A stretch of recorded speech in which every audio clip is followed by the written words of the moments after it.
It's 3 a.m. and the facility is quiet. Office workers and administrators roam the halls. Security officers stand at their posts, clad in advanced tactical armor and carrying standard-issue M4 carbines. 3 Foundation employees sit at flickering monitors watching a live feed of footage from the containment cell of the infamous SCP-106, or as it's referred to by all staff, the Old Man. No Foundation personnel are permitted to travel within 60 feet of the cell for security reasons, and nobody is permitted to physically interact with the anomaly without the approval of 2/3 of O5 Command. The observer's eyes itch and sting from hours of unending blue light exposure, but they can't look away. The Old Man is crafty. He might have the insatiable bloodlust of a hungry great white shark, but he's not mindless. He's a calculating predator, more sadistic than the worst human serial killer, and he's always searching for the next opportunity. According to the Foundation records, he's been active since at least World War II, and it's estimated that he has hundreds if not thousands of victims to his name, and many of those made simple but extremely foolish mistakes of underestimating him.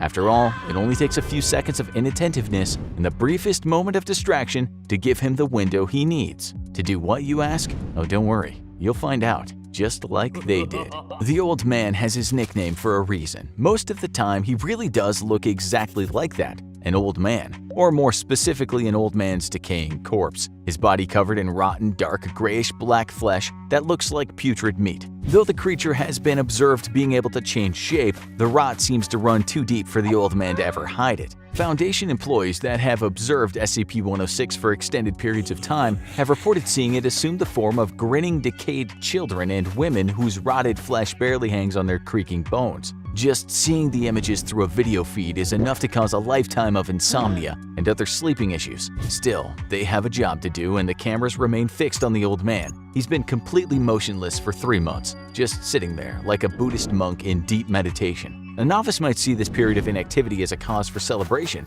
but those with experience know that this is merely the calm before the storm. SCP-106 can remain in a dormant state for months at a time. Described by the Foundation scientists as a lulling state, it's believed that the Old Man is simply waiting for its captors to get soft, make a mistake, or simply have a momentary lapse in concentration, which is all it needs to make its move. It had happened so many times before, and it was about to happen again. One of the observers must have felt an overwhelming wave of anxiety as he saw the creature ever so slightly twitch. Just a tiny quiver in the shoulder muscles, but that was enough to tell the observer that their day had just taken a terrifying turn. He grabbed the emergency phone fixed to his desk and practically screamed into the receiver that 106 is moving, that they need a tactical team stat. But it was already too late. He and the other 2 observers stared into the monitors with their mouths agape as a gooey, rust-like substance began to pool around the creature on the floor of its cell. Slowly, the creature craned its withered neck around. Its face was fixed into a broad, yellow-toothed, lipless grin. Its eyes had the kind of dull, flat malice of an underwater predator. It looked directly into the camera, directly at them,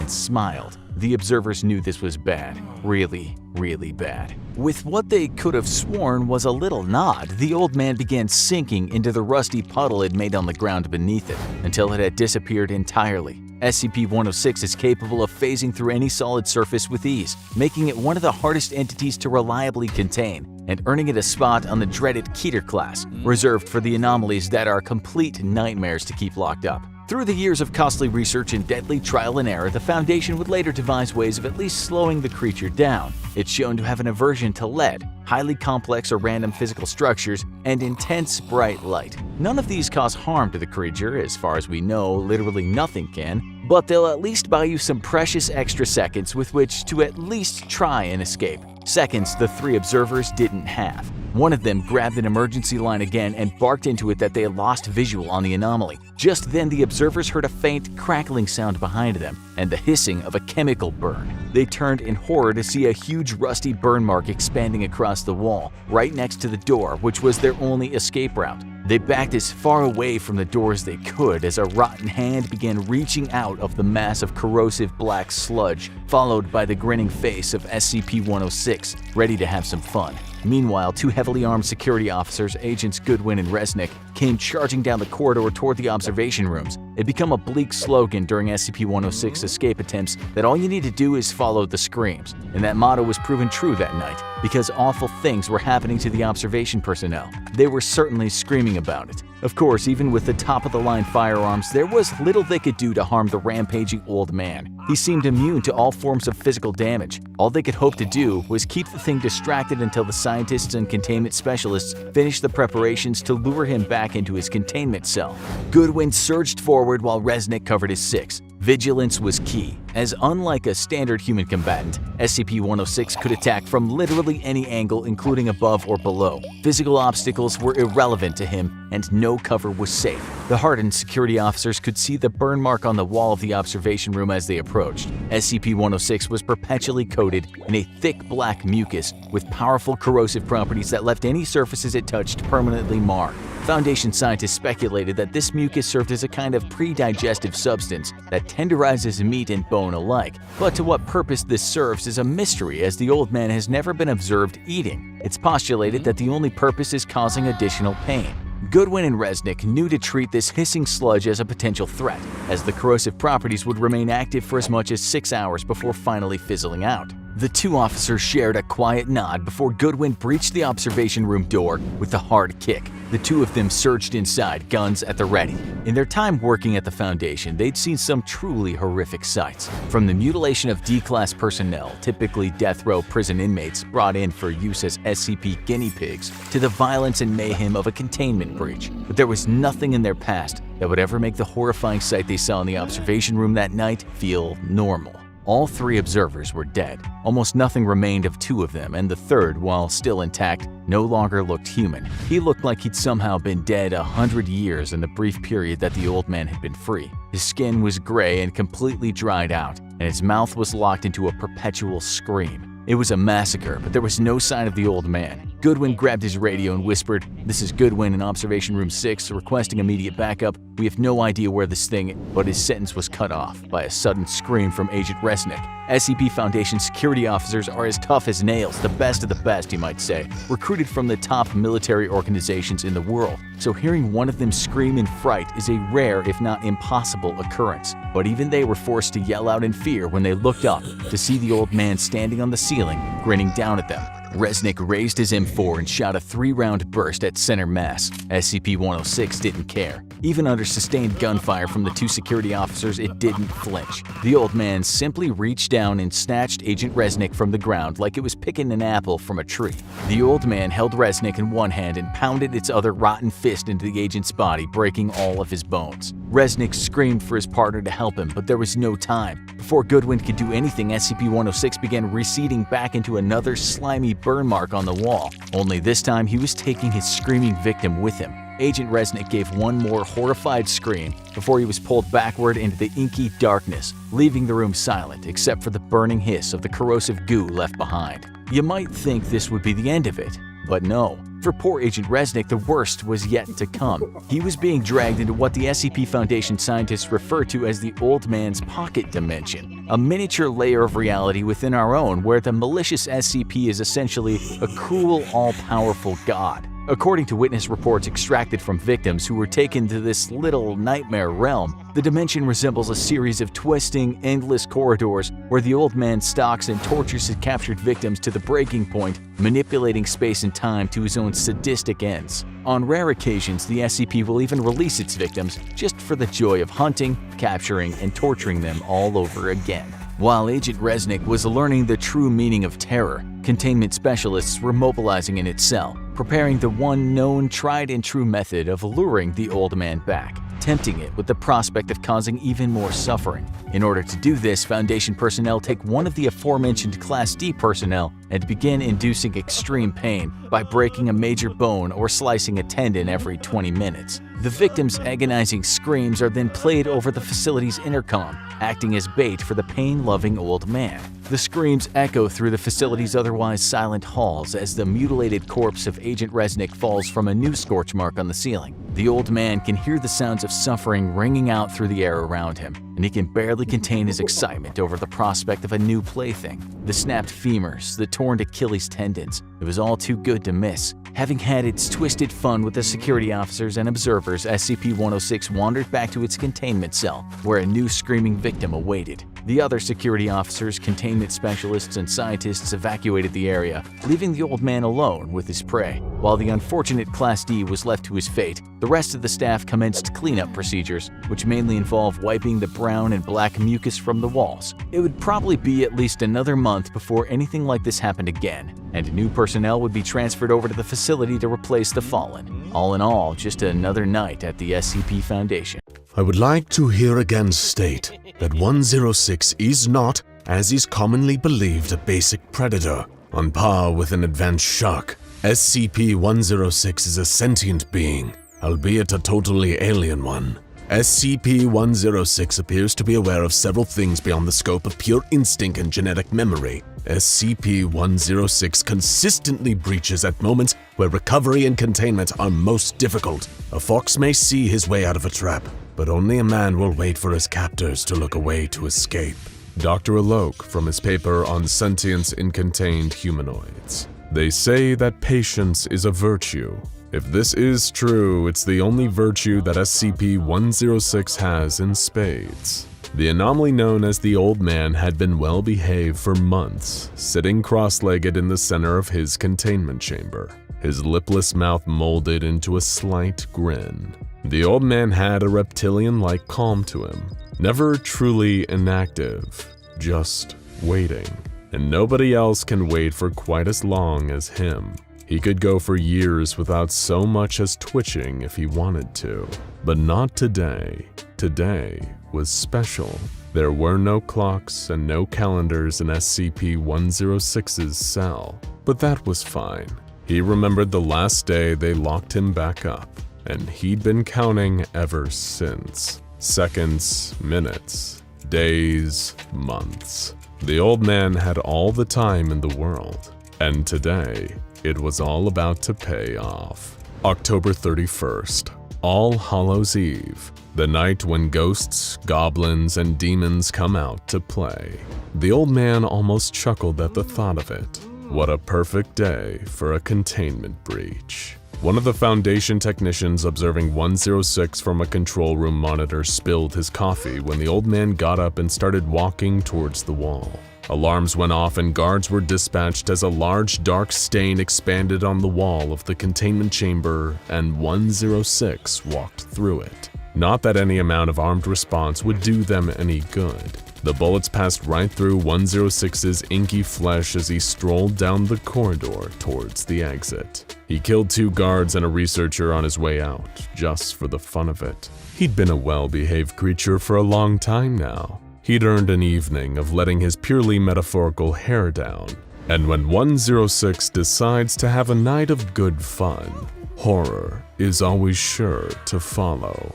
This is the tale of one of SCP-106's most infamous and horrifying containment breaches. Be warned, the following isn't for the faint of heart. You're about to learn why SCP-106 is still one of the most feared anomalies in Foundation containment. Immediately, the containment site dispatched 3 of its best field agents, Agent Park, Agent Wang, and Agent Drack.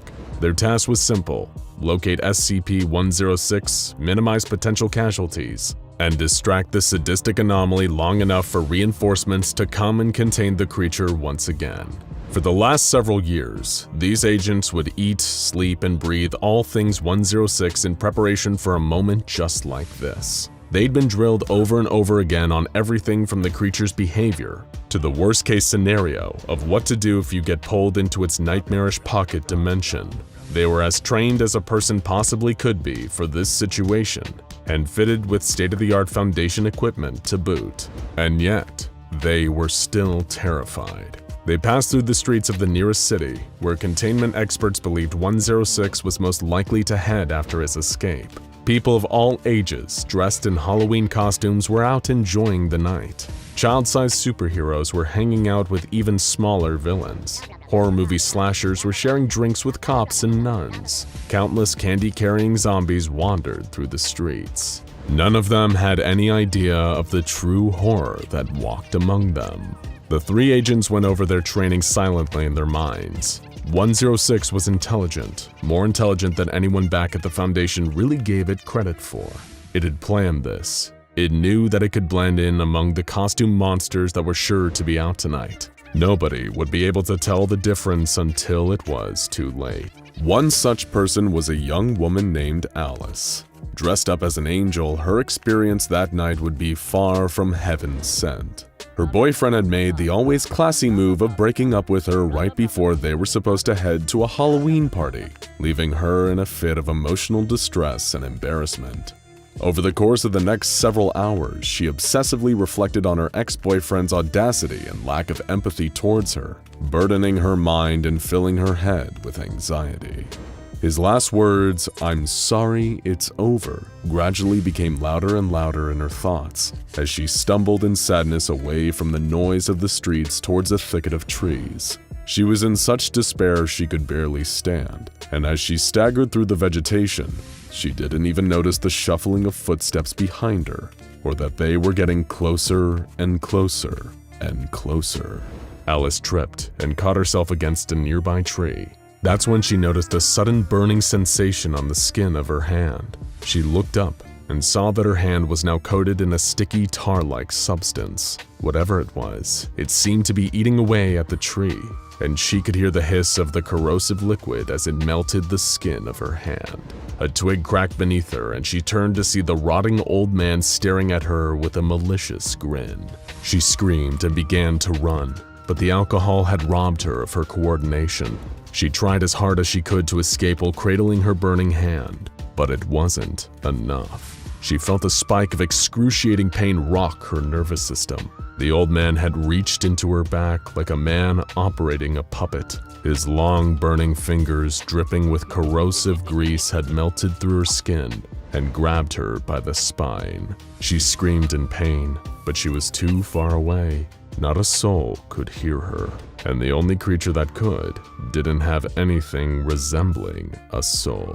The creature grabbed her and pulled her into its blistering embrace. It smiled the whole time, baring every rotten tooth. It held her in place, burning the rest of her body as the two of them sank into the ground together, more acidic sludge pooling at their feet. Alice screamed on, and SCP-106 loved her all the more for it. The screamers were its favorite. By the time Agent Drack, Parks, and Wang found Alice, it was hard to know that this had once been a human. But they knew one thing for certain, that this was the work of the old man, and they suspected that he wasn't close to being done with his campaign of Halloween terror. Next came a little boy named Jason and his unfortunate friends. They were dressed as the Justice League, with Jason leading the group as Batman, all of them wearing costumes that made them feel like true heroes. It had been a good night, their bags heavy with candy. As they walked down an alleyway they'd passed through countless times on their way home from school, they had no idea what was waiting for them. A long, gnarled hand dripping with black ooze suddenly shot out of the wall and grabbed the boy dressed as Superman. He screamed as he was pulled towards the ooze, his braces shining in the moonlight, and kept screaming until he disappeared into the solid brick wall. The rest of the Justice League broke into frightened screams and scattered, but they weren't fast enough. Hands kept emerging from the wall, grabbing the children, burning them, pulling them into the dark. Only Jason got away, running and screaming as his friends were yanked into the void. But no one gets away from the old man that easily. A black puddle formed on the ground in front of Jason, and the old man rose out of it, still grinning its malicious, spiteful grin. Jason fell to the ground, his legs giving out from the fear. But the old man didn't move. He just stared at him, sizing him up, deciding what type of torment would yield the most twisted pleasure. The creature lifted something up to its mouth, something that might have been mistaken for a piece of Halloween candy from a distance. But Jason knew better. It was a tooth, and Jason could recognize the shining braces still stuck to it. The old man put the tooth in his mouth and crunched it like a jawbreaker, as Jason almost passed out from the sheer terror of watching it. To this day, nobody knows why the old man spared Jason, but when Agents Drack, Parks, and Wang found the boy, the only survivor from the massacre of his friends, he was gripping the metal fragment from Billy's tooth so hard that it was embedded into his palm. But the night still wasn't over yet. The old man still wanted to have just a little bit more Halloween fun. One little boy couldn't join in on the Halloween adventures all his friends were having. He was stuck at home sick with a stomach flu that had been going around at school. All he could do was sit and watch scary movies as his mother answered the door, passing out candy to the trick-or-treaters that he wished he could join. He sighed as he heard his mom at the front door giving candy to pirates, zombies, and vampires. Tomorrow would be even worse when he was forced to watch his friends eating their candy and reminiscing about all the fun that he wasn't involved in. His self-pitying was interrupted when he heard his mother open the door to another trick-or-treater, but this time, there was no exchange of words or candy, just a long, blood-curdling scream. The little boy quickly got up to investigate, his heart pounding in his chest. The sound of his mother's pain kept echoing down the hall as the heavy footsteps of something else approached. It rounded the corner and the little boy saw it in all of its horrifying glory, like something out of one of the old horror movies he had been watching, only worse. It was the rotting old man, dragging his dying mother along with one hand that was stuck right into the flesh of her chest and grabbing her by the ribcage. He screamed and ran upstairs towards the bathroom, the only room in the house with a lock. He could hear the plodding footsteps of the creature following him up the stairs, followed by the sickening sound of what must have been the old man dropping his mother's body. The little boy slammed the bathroom door shut, locked it, and collapsed against the wood. His face was hot and sticky with tears, but at least he was safe for the moment. Surely someone had heard his mother's screams and would come to save him. As he was imagining the police bursting through the front door and gunning down the monster, he heard a hissing sound coming from above him. He looked up and saw the face of the old man melting through the door and smiling at him from above. He tried to scream, but the monster opened its mouth and a tide of corrosive liquid hit him in the face. Moments later, someone did burst through the front door, but it wasn't the police. It was the 3 agents drawn to the old man's location by a trail of violence and acidic black mucus. And as far as 106 was concerned, this was a great thing. He had just finished breaking his last set of toys, and the new ones were here right on schedule. Park fired at the creature, but it wasn't enough to save Agent Drac. He was standing just a little too close and underestimated how fast the creature could move. Before he knew it, he was being dragged into a messy portal in the wall by an entity that was beyond his darkest nightmares. When he woke up, he was in the one place that anyone who knows about SCP-106 hopes never to find themselves: the pocket dimension, that labyrinth of twisting, rotting hallways where the old man has total dominion. You'd rather be in hell under the care of the devil himself than end up there. Agent Drac encountered horrors beyond conception before he finally, mercifully, died at the old man's hands. No weapons or training could save him. No amount of effort could dig him out of this hole. He ran through the halls for 4 whole days before SCP-106 finally got bored and started taking him apart. But to Agent Drac, those 4 days felt like a wretched eternity. When they eventually found SCP-106, he was standing in a field stomping on pumpkins out of boredom. He submitted to containment with relatively little difficulty, as Foundation field agents used high-intensity lights to subdue him. Cleanup crews applied amnestics and generated cover stories. Everything about the Halloween night massacre was swept under the rug. Back in containment, SCP-106 once again sat cross-legged on the floor of his cell, sorting a little collection of his victims' teeth like Halloween candy. He sat and smiled, mulling over the memories of his delightful Halloween night. He'd be fine for another few months now. He could just sit and enjoy the thoughts until the Foundation got bored and loosened the leash again. 106 is a patient monster. When the time came, he'd be ready. He was always ready. Being on SCP-173 detail isn't easy. These duties of strict observation fall on a bi-weekly basis when SCP-173's enclosure needs to be cleaned. The reddish-brown substance on the floor is a natural output of SCP-173, a combination of feces and blood. While the Foundation has put up with a lot of depraved behavior from its SCPs, it draws the line at poor hygiene. They routinely send in a crew of 3 D-class personnel to clean up the mess. But the bigger chore isn't the scrubbing and mopping at all, but rather keeping SCP-173 docile. To do so, the line of sight must not be broken at any time with SCP-173. Personnel assigned to enter the container are instructed to alert one another before blinking. If this protocol is not followed, SCP-173 attacks by snapping the neck at the base of the skull. It is, at its core, a high-stakes staring contest. The crew is intelligently divided into their tasks. Only one of them actually has janitorial duties, and even then, the mopper's most relevant skill isn't even related to cleaning at all. His greatest strength must be his ability to trust other people. As he takes his mop to the floor, he hands over his life to his crew, who protect him with their focus and attention on SCP-173. It is without a doubt one of the cruelest and most stressful jobs anyone could ever have. But not every horror story is found in the trenches of terror. Those with mops on the front lines have their work cut out for them.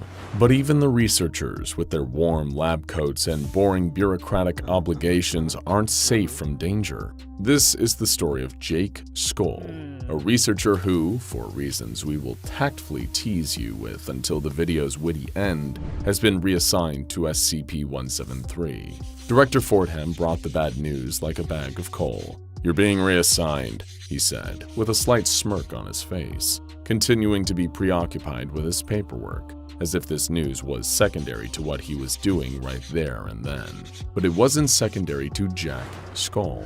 It was the center of their life. No, not even just the center. It was the center, peripheral, and outer bounds of their life. Their assignments were everything, and everything was about to change. A pregnant silence followed the announcement. Jake Skoll couldn't find a response, and they weren't even sure there was one to be found, no matter how deep they dug. What came out wasn't as much of a retort as a reaction, that involuntary bodily response to events that weren't expected, that awkward and afraid muttering of fear and confusion.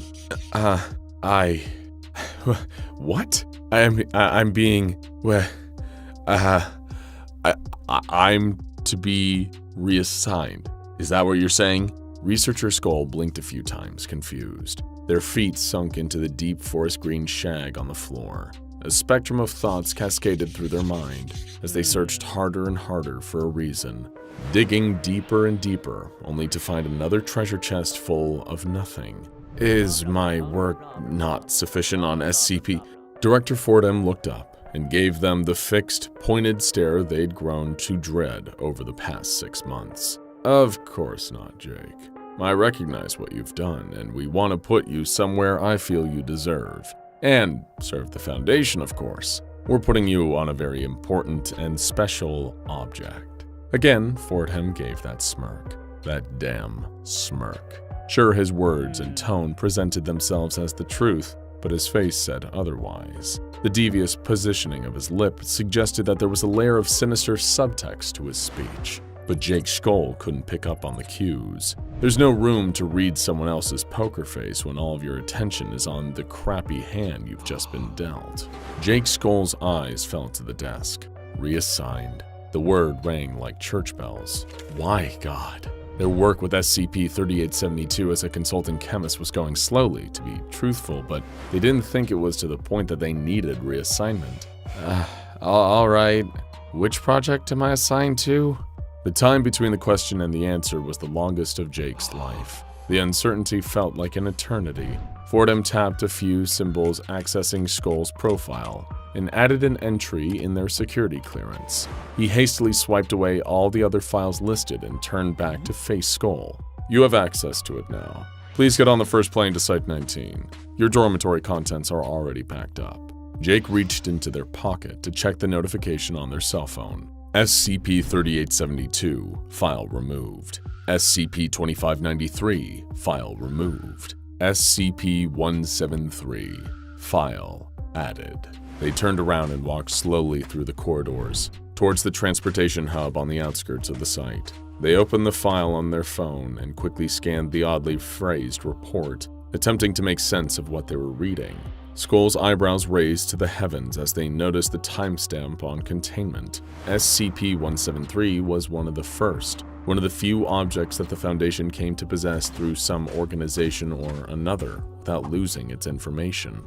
They tried their best to remain optimistic in their interpretation of these new life events. And for a moment, they thought, this might be a good thing for me. Swiping down, they came to the section about assigned researchers, the people whose steps they would be following in, and where were those steps leading them? The list was impressive, from Dr. Kondraki to Dr. Bright. These people were all legends in their own right, and so if they could just follow their footsteps, they reasoned they would end their journey in a good place. They imagined their new career path straight to the top of this mountain of success. Maybe they would become the face of the Foundation. Maybe they would accomplish so much that they'd had a statue erected in their honor that people travel far and wide to visit and take pictures with. Maybe this would be a good thing, they wanted to think. I need the first plane to Site 19, they said with confidence. I've been reassigned. And so Jake Skull took to the air and clung to the stream as long as they could. But no matter how heavy a sleeper, reality shakes everyone awake eventually.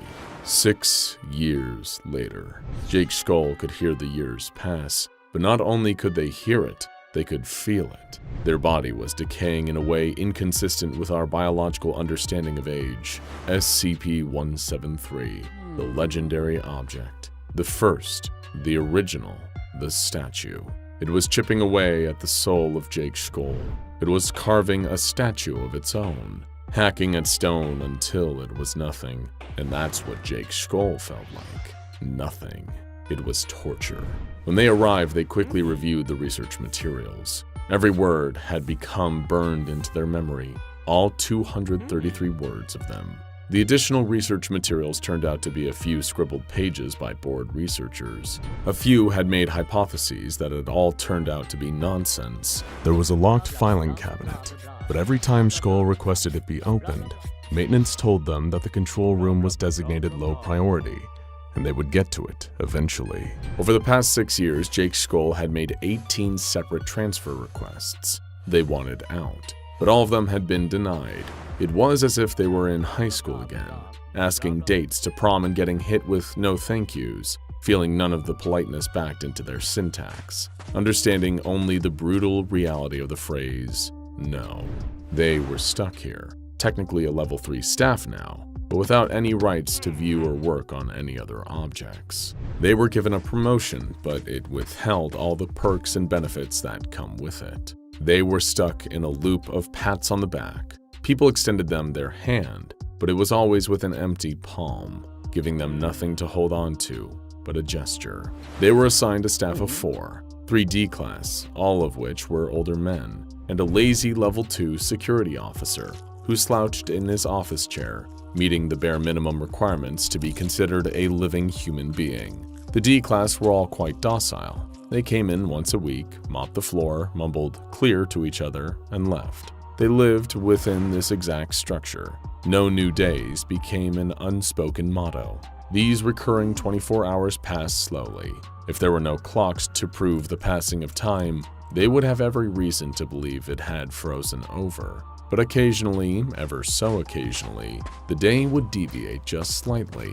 They'd hear something, a scrape, and the sounds of movement. Jake would flip open the observation ports on the double concrete lock and examine SCP-173, but Jake could take offense to such language. Examining might be the wrong word. More accurately, they would just look at it, because there was nothing to examine. There was nothing to observe. SCP-173 was already understood. Michael Jordan doesn't take a microscope to the ball every time he plans to dribble. He knows every detail of it by heart. His fingertips know the grooves. His hand-eye coordination knows how to control it. His right arm's built-in apt for physics knows exactly how much force to put into each shot and at what trajectory to aim. We are told to learn something new every day.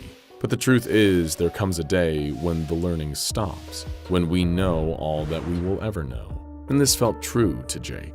They understood SCP-173. There was nothing more for them to see.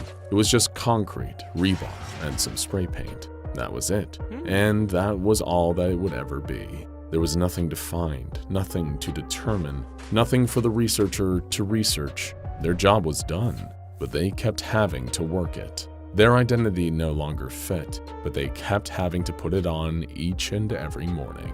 When Jake first got there, they collected samples of the concrete, some of the rebar, some spray paint. They were determined to find something worthy of research. After 4 weeks, they'd gotten sick of getting no replies from admin, and they cracked the locks on the filing cabinet, finding the research notes of all the previous researchers. All of the legendary doctor's notes turned out to be doodles and random to-do lists which had nothing to do with the object.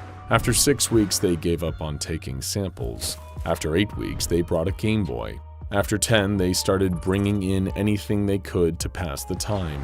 A yo-yo, a collection of short stories, a packet of hot sauce they felt bad throwing away, a piece of string to cut off circulation to their index finger for no other reason than to make sure they were still a human relying on blood. Oh yes, Jake Skull was bored. So very bored. They thought if anyone could bring the phrase bored to death to fruition, it would be them. These days, they shuffled in, waved at the guard, and sat down at their little control room where there was a terminal, which, by the way, didn't have an internet connection, and tried to stay sane.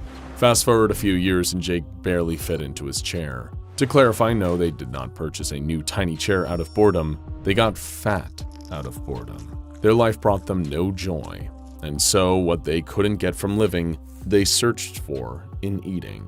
But there was no fulfillment to be found at the center of the Tootsie Pop. Jake stood with a grunt as the light came on, and the 3D class were escorted to the control room with the mops and buckets in tow. "Thanks, Jimmy," was the only conversation they had with the new security staff. The old guard had retired sometime in the 8th year. Honestly, Jake couldn't even remember. The D-class had gotten older too, most of them now gray-haired but still assigned to the project. The security guard walked over and thumbed towards the break room. "Hey, Jake, I'm gonna get coffee. If anything happens, seal the door. You know the drill. Just keep an eye on the D's." Jake buzzed the doors open and stood inside the doorframe, keeping their eyes on the statue most of the time, but wandering over the containment chamber. A long time ago, they might have been concerned, but the D-classes they worked with weren't very violent. Frankly, they had worked with these men long enough that they extended a small measure of trust. All of them did their jobs without complaining and never had made a mistake in 10 years. While the years of repetition wore them out, the job itself didn't even feel like labor. They had perfected the art of the staring contest. They were confident, and they had reason to be. As the years went on, although they collected no new data on SCP-173, they did collect evidence that they were capable of containing it. While they learned nothing new of importance about SCP-173, they learned about themselves. They learned that they were a good crew, and it was because of this confidence, even if rightfully earned, that success crumbled. When in a room with SCP-173, you have to assume everything will go wrong, because anything can go wrong, and eventually it will. And when that time comes, you have to be prepared. Procedure said Jake had to have someone armed in the room with any D-class. Jake looked down at their hip, double-checked the pistol there.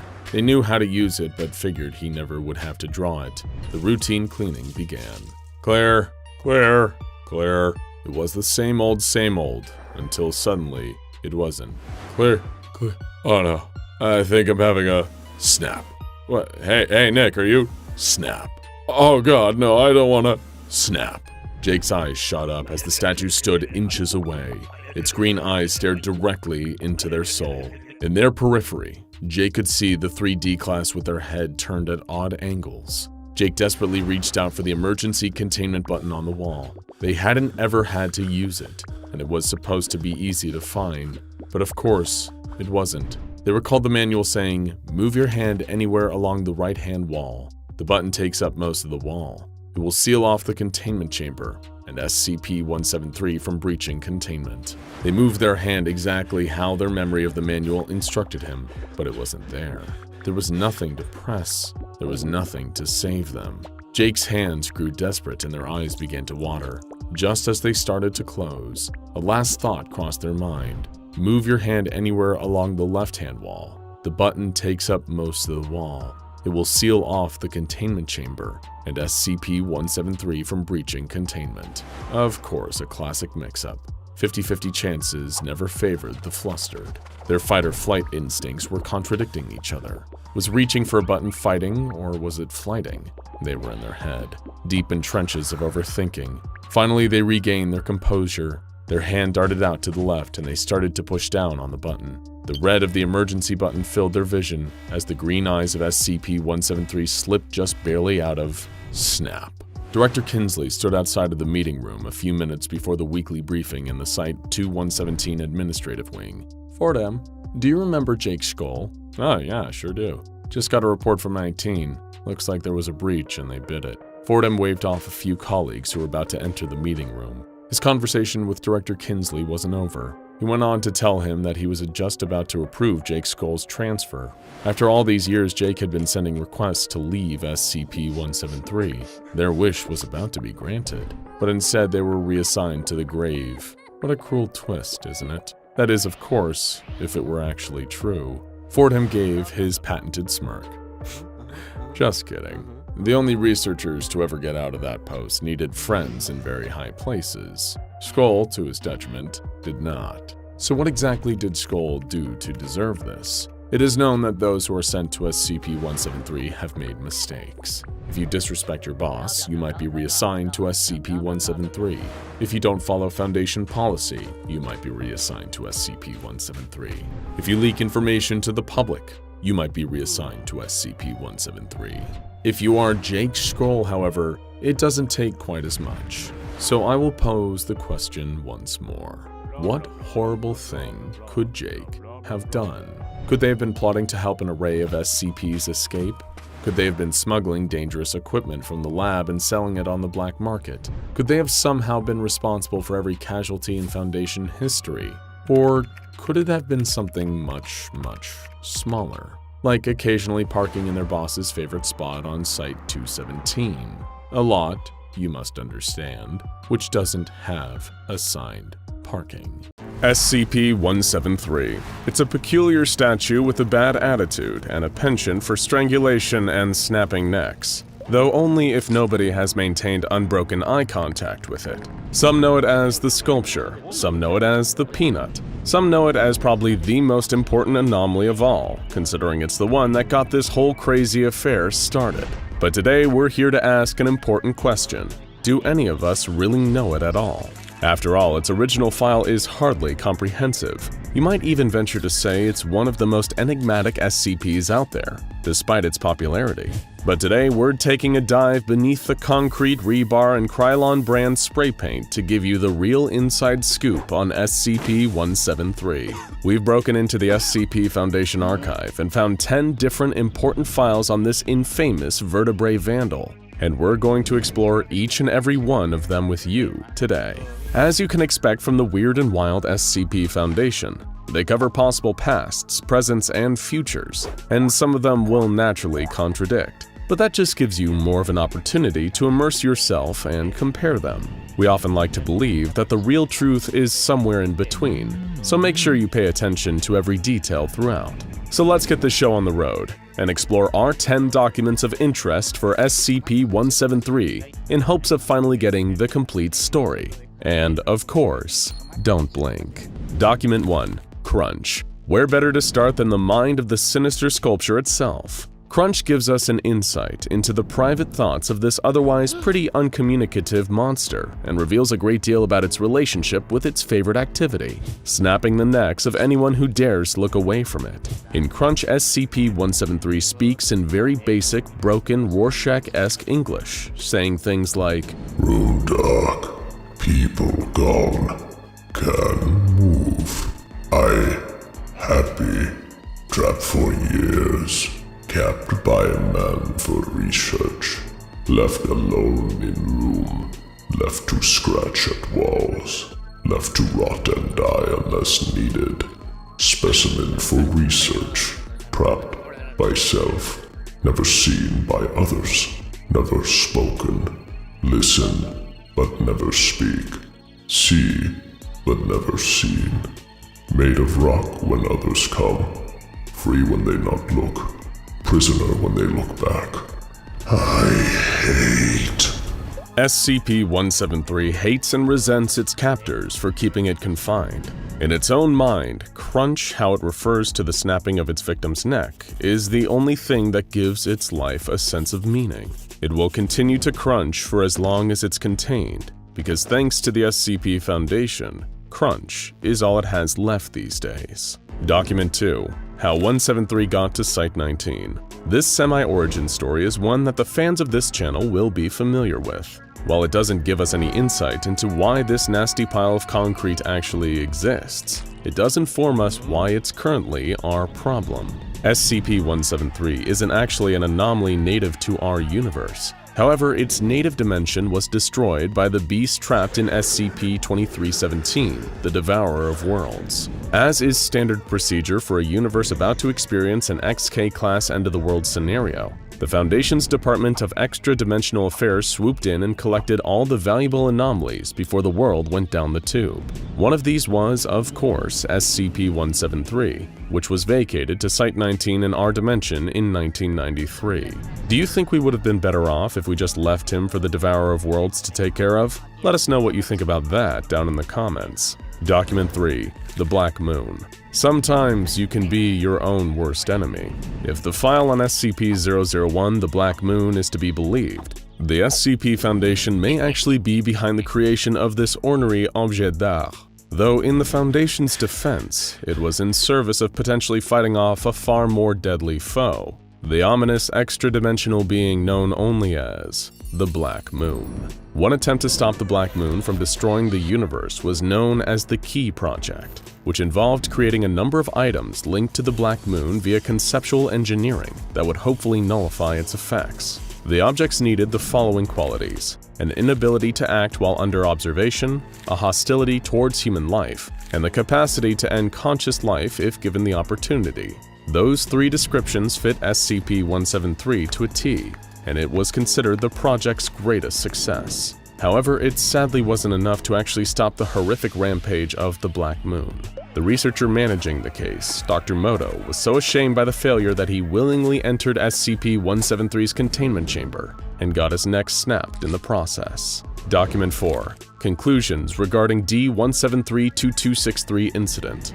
This document finds its origins in the video analysis of a Foundation researcher with an incredibly powerful name, Dr. Delano Smasher. Dr. Smasher had closely observed video footage of SCP-173 killing several members of D-Class personnel, and began formulating a new theory about how 173 actually killed its victims. Dr. Smasher theorized, after all, that something with arms as short as SCP-173 and no opposable digits would have trouble effectively strangling or snapping human necks. According to Dr. Smasher's observations, SCP-173 doesn't actually make any physical contact with its victims. Instead, the victims feel oddly compelled to look at the creature if ever nothing is looking at it. Their eyes will snap open, and their heads will twist at any angle they need to in order to look at the creature in the eyes. It's the sheer force of this sudden change that often leads to snapping necks and bruised faces for the victims, not the sculpture itself physically causing the damage. If Dr. Smasher is to be believed, the sculpture is deadly purely because it simply demands to be looked at by somebody at all times. Document 5. Anniversary. This brings us nicely to our next document, Anniversary, positing a different theory for the mysterious creation of SCP-173. This comes from the perspective of said possible creator, an anomalous entity that we'll call the Artist. Much like the unfortunate Dr. Moto, the Artist, an intelligent being that can seemingly become invisible and intangible at will, considered SCP-173 to be its finest creation. It viewed SCP-173 as a perfect representation of humanity. It does nothing but bleed and defecate, and if anyone refuses to pay attention to it, it kills them. It was a perfect symbol of the Artist's contempt for humanity. It even easily snuck into Site-19 to visit SCP-173 on the anniversary of its creation, and found the Foundation's lack of appreciation for this fine creation. As an act of revenge for keeping his creation locked up and out of sight for so long, he gave the sculpture permission just once to kill someone who looked away, even if others were still looking at it. For SCP-173, this would be considered a wonderful little treat. Document 6. Her Masterpiece. This next document, known as Her Masterpiece, suggests that SCP-173 was created by a very different kind of artist. While this potential creator of SCP-173 was somehow able to produce an anomaly, she was not anomalous herself, just motivated by rage and revenge. She'd been pregnant in the past but lost the baby due to the actions of a man whom she considered her greatest enemy. She vowed to make art from his demise. The woman murdered her enemy with a baseball bat before using concrete and rebar to build SCP-173 around him, almost as a way to mock her fallen foe. However, like something out of a horror movie, this act of murderous creation somehow imbued SCP-173 with life. When this spiteful artist had eventually finished the creation and started to walk away, it claimed her as its first victim. The last thing she remembered hearing was the sound of concrete scraping against the ground, and then a nasty crunch before everything went dark. Document 7. Regarding the statue. From one tragedy to another. The document regarding the statue shows the journey of researcher Marcus Silburn from idealistic young employee to full-on mental breakdown after trying and failing to gain control of SCP-173. He entered the SCP-173 project with bright eyes and big ideas about how to contain the sculpture, suggesting that the human element be removed entirely in order to reduce risk to Foundation personnel. He proposed ideas like introducing a sprinkler and drainage system to the chamber and using a sentient AI and remote viewing technology to keep SCP-173 immobilized. However, he was then enlightened to some frustrating and frightening facts about SCP-173. In the absence of actual present human observation, the same buildup of feces and blood that the creature somehow excretes builds up in any technology used to control or contain it. It destroys the circuit boards of AIs, takes flying camera drones out of the sky, and even degrades the locks on its chamber doors, leading to the brutal death of a janitor in the hall. Researcher Silburn advanced far enough through the ranks of the Foundation to be in direct communication with Dr. Jack Bright, the director of Site-19. After his final attempt at containing the creature without direct human observation resulted in a containment breach and the death of 12 people, Silburn was moved off the SCP-173 case after breaking down and begging for permission to terminate the anomaly. Permission was denied. Dr. Bright closed the document with a note to a member of the O5 Council reading, "It can be surmised that our conclusion was correct. The object, for whatever reason, desires or requires human attention and will not be denied it." Document 8. A Chance at Freedom.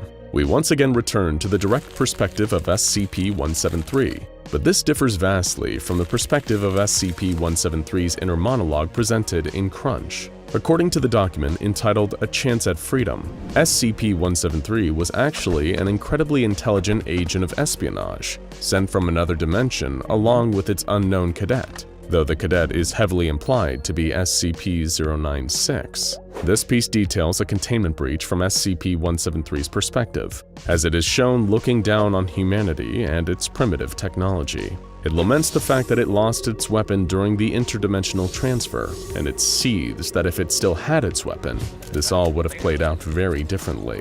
Despite conceding the fact that it underestimated the humans, which was the main reason it ended up in containment, it spends the majority of the document touting its own superiority, until one of the SCP-131, the iBots, turned up and froze it in place. The degree to which SCP-173 hates the iBots cannot be overstated. Document 9.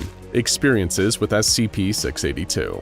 Of course, no full-story video on SCP-173 would be complete without a discussion of the SCP-682 cross-tests. A number of researchers, though particularly the very persistent Dr. Carlson, decided to use SCP-173 in various manners, in hopes of finally doing in that damn lizard. In their first engagement, 682 seemed rightfully frightened of 173, and when a sniper shot its eyes out, 173 immediately snapped its neck. Of course, it grew back a series of sniper-proof eyes not long after. Someone next suggested SCP-173 being sent in with a picture of 096 taped to its chest, though this was rejected as being ridiculous and an incredibly dangerous idea to everyone. Thank you, Dr. Bright. The researchers then went after SCP-682 with high-precision blades, cutting it to pieces, each of which became autonomously dangerous enemies. SCP-173 then began to murder each of those blobs of the mutated tissue, until it stopped when a D-Class was sent in to stare at it, while the rest of 682 regenerated. SCP-173 was transported back to its cell, but there was a brief power outage during transit, leading 173 to kill a number of the staff transporting it. This test was still considered a step in the right direction. After 682 was once again shrunk by a different anomaly, SCP-173 was released into its chamber. At first, it appeared that 173 had actually killed 682, but a week later it returned, having reconstituted itself from matter that had been splattered on 173 after it had been brutalized, making this test, once again, a failure. Dr. Carlson requested the resources to conduct one more cross-test, but this request was denied. A member of the O5 Council affixed a request simply saying, "Stop it, Carlson, please. Stop it, Carlson, get some help. Stop it, Carlson. Document 10. Revised entry." Oh, right. The time SCP-173 literally caused an XK-class end-of-the-world scenario. In the document Revised Entry, we get a frightening glimpse into a possible future world, where SCP-173 develops a terrifying new anomalous ability, multiplication. We don't know exactly how it happened, but here, the sculpture somehow developed the ability to make exact copies of itself. And what's more, every time one of these copies is produced, the collective SCP-173 hive mind gets stronger, allowing them to think tactically and slowly wipe out North America, even destroying any potential Foundation countermeasures, then ripping and snapping through anyone or anything that dared oppose. In the end, the world decided to take the nuclear option, literally, and blow away North America with nuclear bombardment in order to stop the SCP-173 army from spreading to the rest of the world and killing everyone. However, this attempt didn't actually work, as SCP-173s were spotted in Wales over in the UK, leading to a second nuclear bombardment. It continued like this until there were no human beings left to push the big red button anymore, and only the endless legions of SCP-173 remained. There is one bright side to this otherwise pretty bleak situation though. A group of around 150 SCP-173s ganged up on SCP-682 and tore it to shreds. Somewhere out there, Dr. Carlson is probably smiling. When an anomaly is first detected by an SCP Foundation field agent, it's up to the Foundation's mobile task forces to tag and bag the impossible entities before they can do any more harm. Sometimes these retrievals are uneventful, other times, not so much. Especially when they're dealing with brutal forces of nature like SCP-096. Also known as the Shy Guy, a creature that, from the very first interaction with the Foundation, had a reputation for being dangerous and needed to be feared. A series of vague sightings and mysterious disappearances up in the frosty mountains of the Yukon first sparked the Foundation's interest. When they were certain that they had an anomaly on their hands, two retrieval teams, Zulu 9A and Zulu 9B, were dispatched to secure and contain the entity. Zulu 9A took the lead in a heavy-duty chopper, equipped with 50 caliber GAU-19 heavy machine guns, and carrying an AT-4 anti-tank launcher. They were prepared for anything, or so they thought, as they established a visual on SCP-096 while 2 clicks away from the target.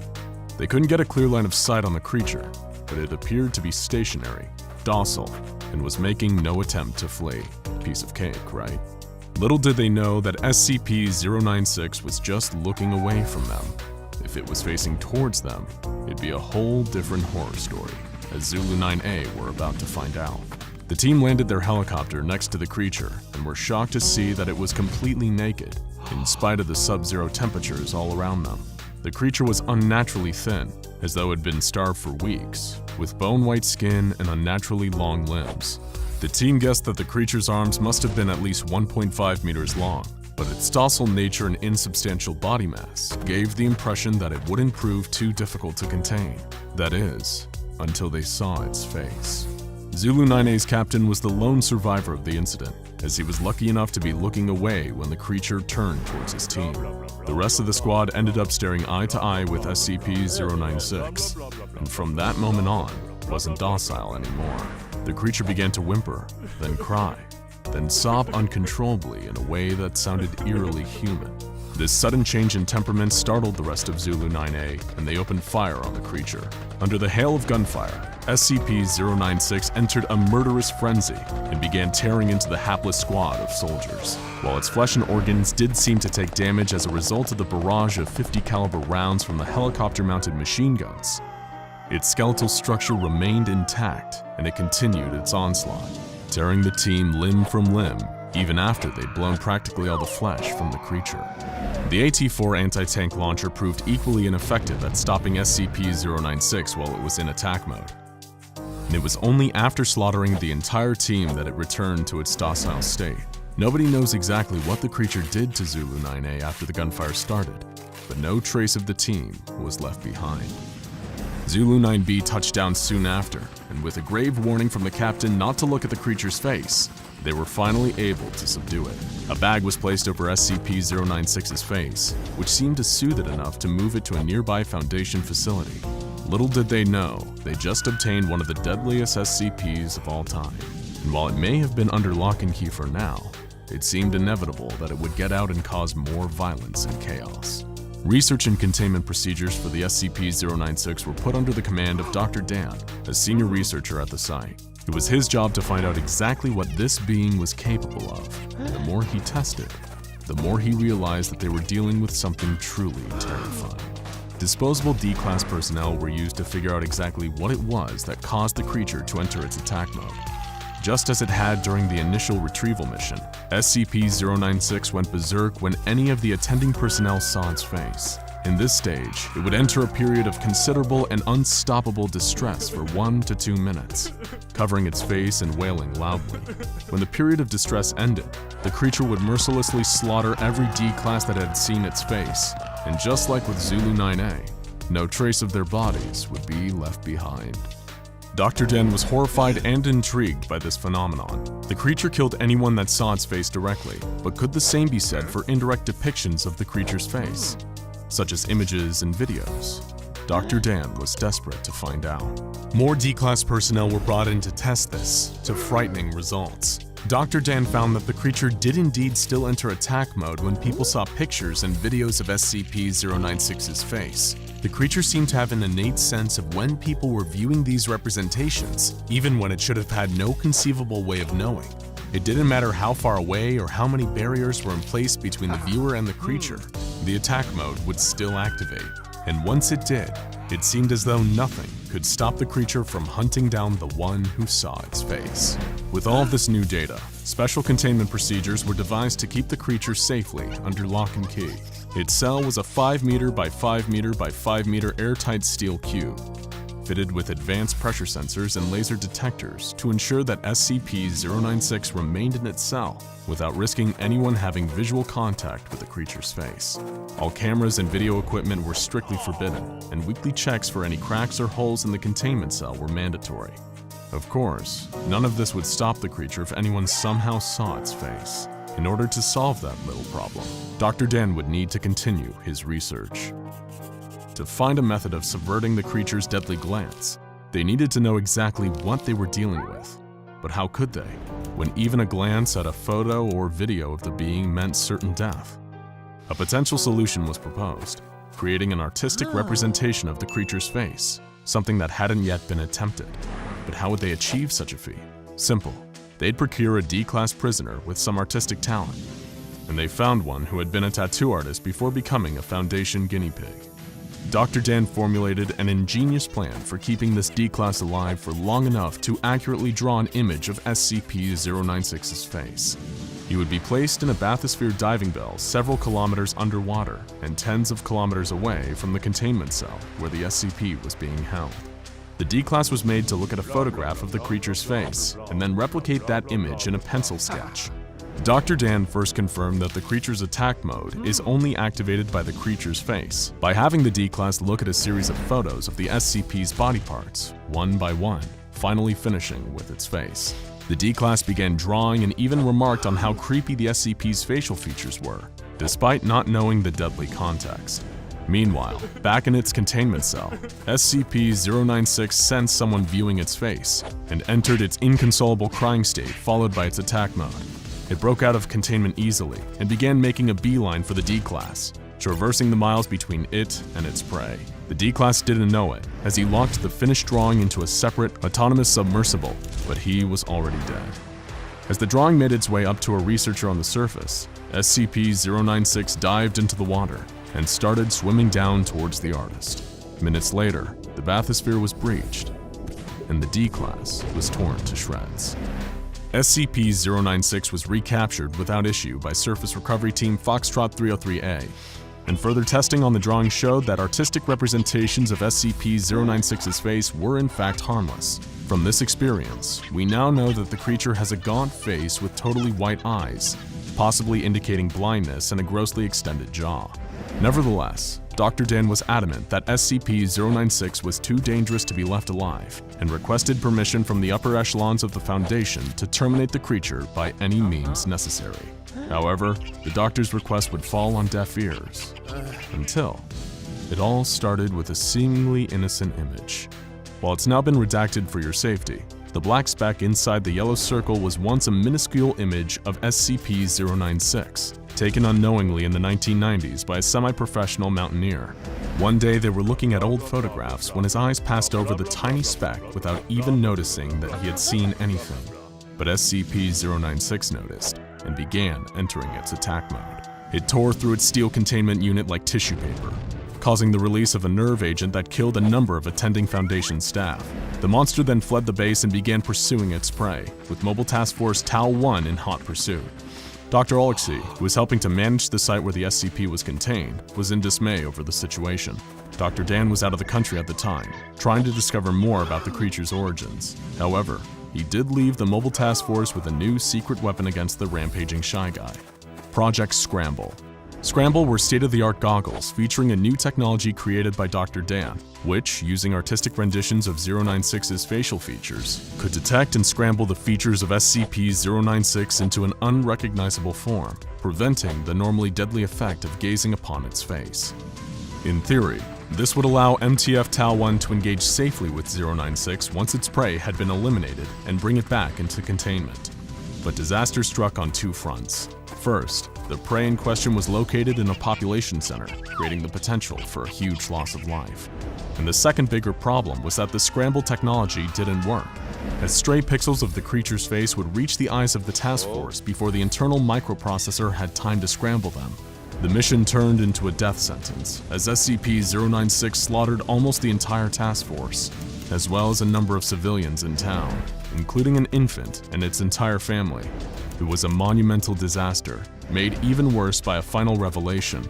Dr. Dan and Dr. Alexei had themselves facilitated the entire containment breach and allowed the resulting massacre to happen, with Dr. Dan hoping it would be enough motivation for Foundation Command to greenlight his research into destroying the creature. Anything that would give him the opportunity to kill this thing would be worth the bloodshed. His plan worked, and the SCP Foundation saw it his way, approving his request to neutralize SCP-096. However, success comes at a cost for Dr. Dan. Once he figures out a way to finally kill the creature, though done in his line of duty, he himself will be terminated by the Foundation for his crimes against humanity. But considering how much damage SCP-096 is capable of causing if it ever got to a major population center, or even worse, was ever caught on camera and broadcast to a worldwide audience, the Doctor himself would likely deem his own death a justifiable cost. To this day, the Foundation is researching ways to kill the creature, and they're still looking for their silver bullet. And the pressure is on. They hadn't known about the seemingly innocent picture that sparked the last containment breach, the one taken decades ago, in which the Shy Guy had only occupied 4 tiny pixels. 4 tiny pixels that resulted in multiple innocent lives lost. So be careful where you look, because who knows how many other photos of the creature are lurking out there. Photos with an innocent dot in the background. Your eyes glance over it, not even noticing the little blip, until you hear a distant wailing that seems to be getting closer and closer and closer, and then it's already too late. Close your eyes and pray for salvation. We're returning to the lanky, lethal lad whose rampages often result in legendary losses of life. It's SCP-096, the Shy Guy. Longtime fans of the channel will no doubt know this anomalous monster like the back of their hand. After all, we have several videos on the subject that are definitely worth checking out sometime. But to get the full benefit of today's tale, we'll do a quick refresh for any potential newcomers in the audience. Good to have you here. Let's start with the basics. The first thing you'll probably notice about 096 is its daunting size and rather unusual bodily proportions. While mostly humanoid in shape, the Shy Guy has long dangling arms that almost reach the ground. Its body is thin and hairless, with opaque, clear, white pupilless eyes and a wide, gaping mouth. It is a truly chilling sight to behold, an abomination that conjures up nightmares just to look at it. And we mean that literally. You don't want to look at this thing, and we'll get to why in a moment. SCP-096 doesn't really do much during an average day. Usually, this tall, spindly humanoid entity will spend its downtime just aimlessly pacing around in its containment cell, and perhaps occasionally taking a nap. Pretty relatable, right? Especially if you've been trapped in your college dorm room during the lockdown. But if some unlucky soul should dare to look at SCP-096, specifically its horrible face, that's when the monster starts to act very differently. Now, someone doesn't have to be directly looking at SCP-096 to make this happen. Even glancing at a blurry, distorted photo of it or watching security footage of the creature can have the same deadly result. You see, the moment SCP-096's face is seen, the wiry monster will know. When this happens, the creature suffers what appears to be a psychological meltdown, covering its face with its huge claw-like hands and weeping. Hence the nickname Shy Guy. Utterly inconsolable and suffering from extreme emotional distress, eventually the creature will be unable to take it anymore. Standing up, SCP-096 will then travel towards whoever dared to look at it, using anomalous speed to hunt down the person that saw its face. The Foundation has proven that it is unquestionably impossible for anyone to hide from SCP-096. Literally nothing can stand in its path as it tracks down its victim. Not walls or locked doors. Even being aboard a boat in the middle of the ocean or in a plane in mid-air can prevent it from finding you. And when it does find you, it's not a pleasant sight. SCP-096 will kill the person that looked at it without leaving any detectable trace on their body. The monster is impervious to gunfire and all other forms of conventional weaponry. It can't be killed or even so much as harmed. Even if the Shy Guy is only seen as a tiny little speck in a photograph, this will be enough to trigger the creature's relentless defense mechanism. So because of this, the SCP Foundation's only real way to keep the creature safely locked up is in an airtight steel cube, with no security cameras or surveillance tools of any kind. All members of personnel are reminded that they are to never, ever look at it. But what if they could? What if somehow someone was able to neutralize SCP-096's anomalous abilities? Or was resistant to being killed when the creature inevitably tracked them down? This is how the tale known as Picture Perfect begins. "What do you think, boys? Is she a beauty or what?"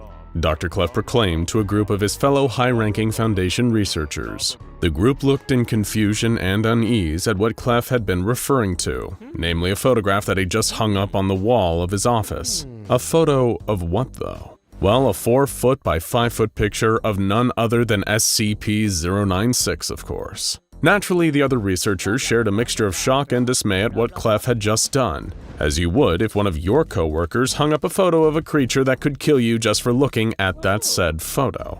We've lost a number of staff members from around the SCP Explained office that same way.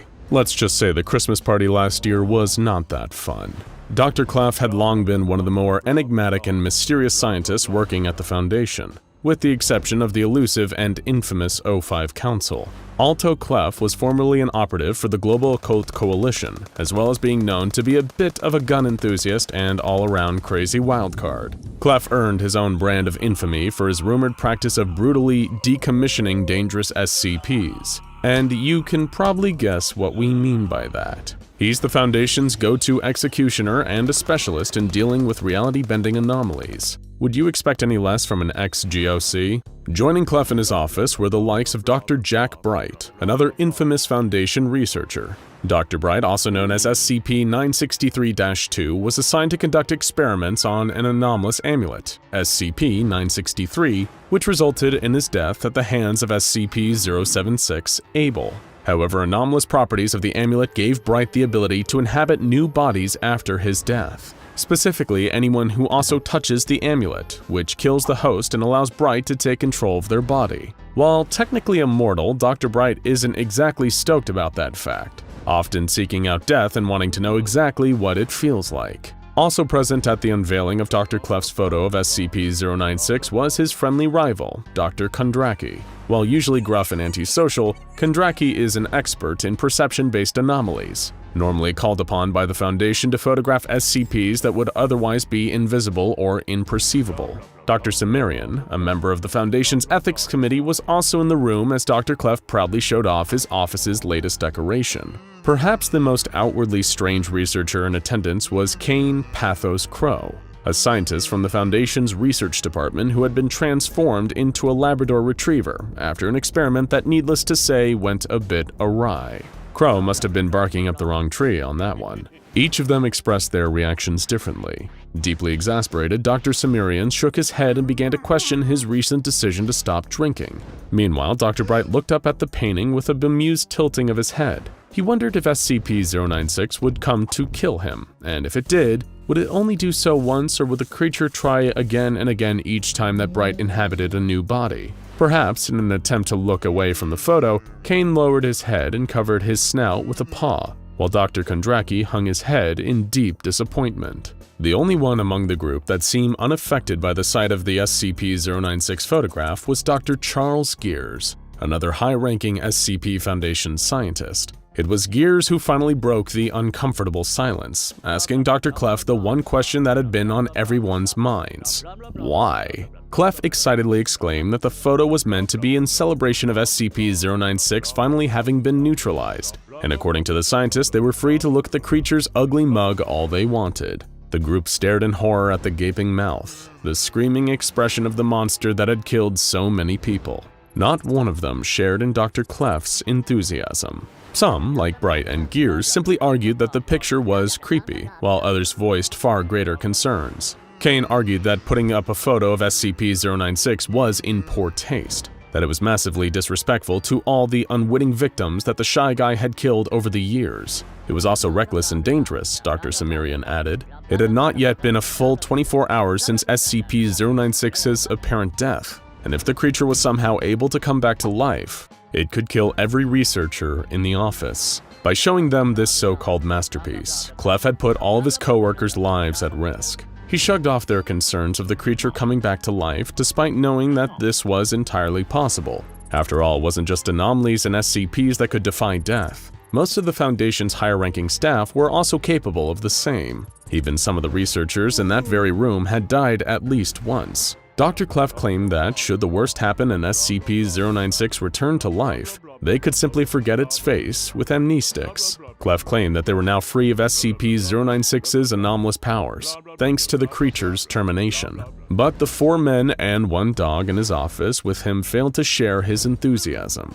The group then began debating why the Foundation even needed to neutralize SCP-096 in the first place, with its containment purely hinged on nobody ever looking at the creature. He could be contained by putting a sack over his head, Dr. Bright pointed out, met with murmurs of agreement from the others. That's where you're wrong, Jack. There could be photos of him from before he was contained, or someone could get a hold of the photos we already have of him, Dr. Clef argued back. If they did something like hack Markiplier's YouTube account, put that photo on the homepage, it'd be game over. The Shy Guy would breach containment with millions of -1s to kill all over the world, and that kind of rampage would guarantee he'd have cameras pointed on him 24/7.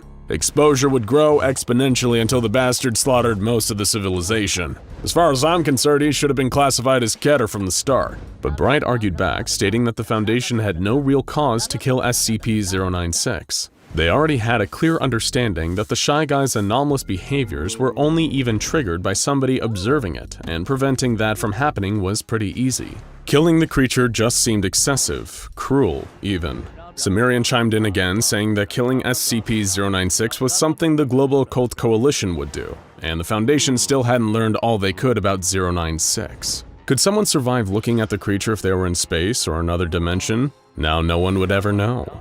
On top of that, Dr. Gears pointed out that the Foundation had no clue what SCP-096's exact origin was, where the creature had come from, if it was the only one of its kind, or whether it was a part of a species of similar monsters. If more beings like the Shy Guy could exist in the future, they could cause a global catastrophe. But despite all the points raised by his colleagues, Dr. Clef didn't want to hear any of what they had to say. "Alright, I hear what you're all saying, but shut up! The Shy Guy was a sword of Damocles dangling over the whole world. We killed him, and we're gonna celebrate that by doing the one thing we could never do while he was alive. Looking at his face each and every day for the rest of our lives, so that we never forget what we've won and could have lost." The 4 researchers and the one who had been turned into a dog all took a moment to consider Clef's argument, more courtesy than he had extended to them. They all looked up at the haunting, grotesque face of SCP-096 once more. As much as they protested the decision to have the creature killed,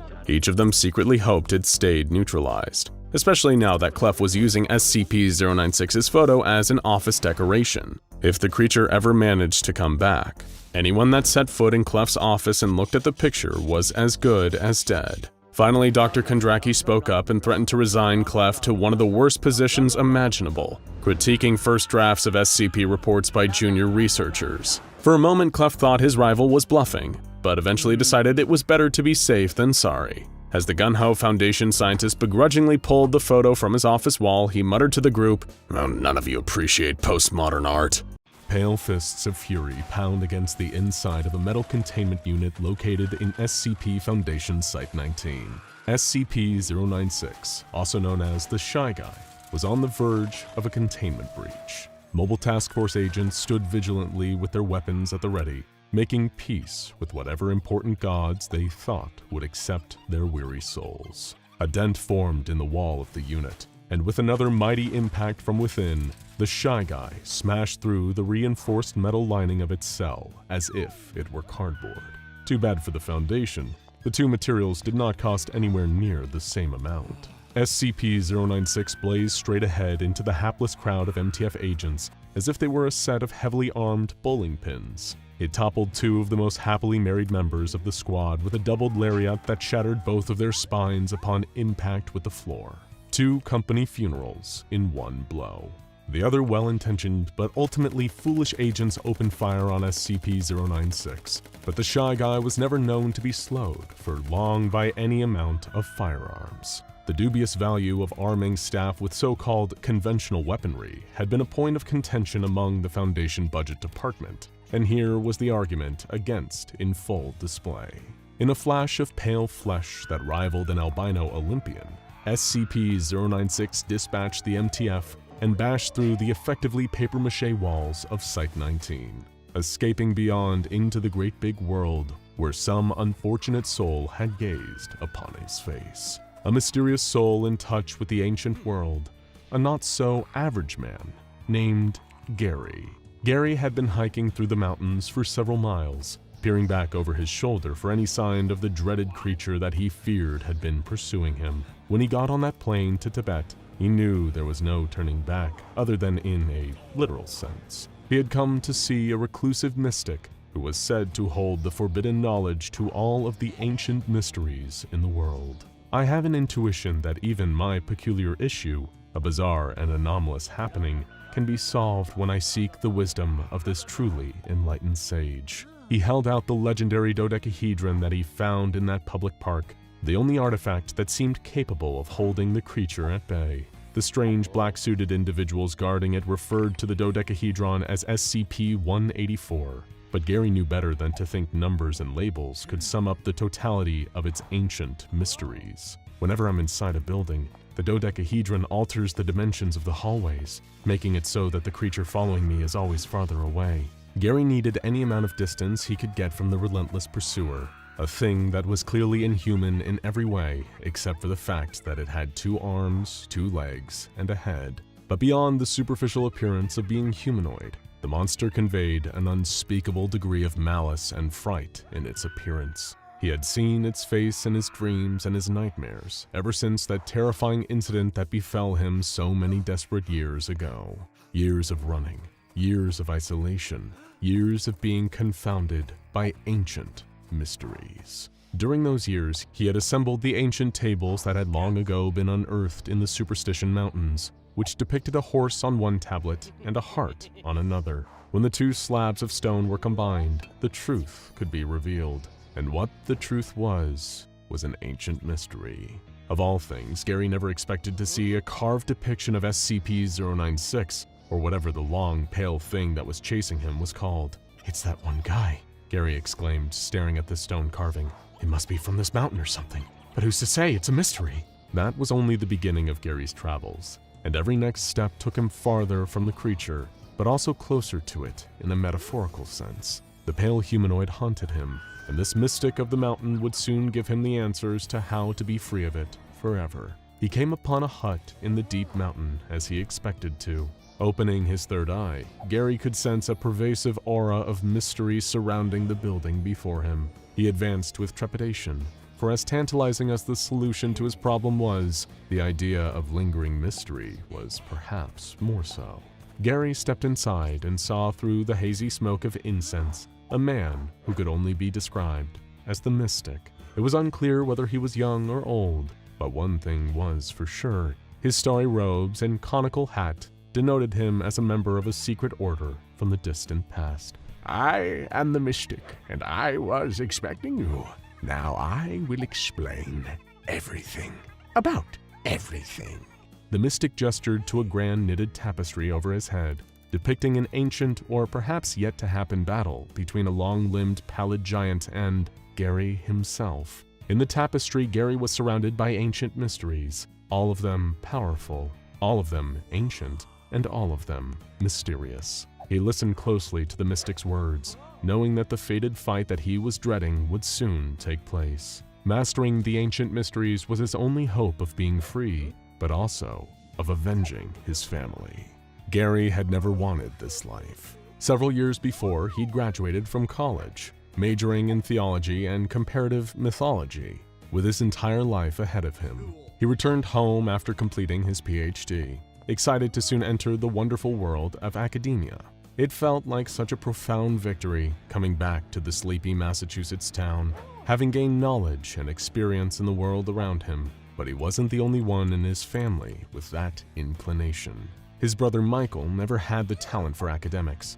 He didn't want to hit the books. He wanted to hit the excitement and danger of adventure. He was born too late to explore the world, too early to explore the galaxy, but just in time to test his mettle against the toughest expeditions Earth in all her glory had to offer. It was this thirst for adventure that sent him to the rugged Himalayas with only himself and a Sherpa guide. He'd climbed to the highest peak and stuck in the family crest of his forebears. And of course, he'd taken photos. So many photos. Photos that he would be eager to show everyone, including his academic brother Gary when he got back home. He had no idea that he was putting himself and so many others on a collision course with destruction. It was the same frosty white Christmas when Gary and Michael returned to their familial homestead with stories to tell and experiences to share. It had in fact been years since the two brothers had seen each other, and little did they know they would never see each other again after this night, and what would change everything would be a simple slideshow.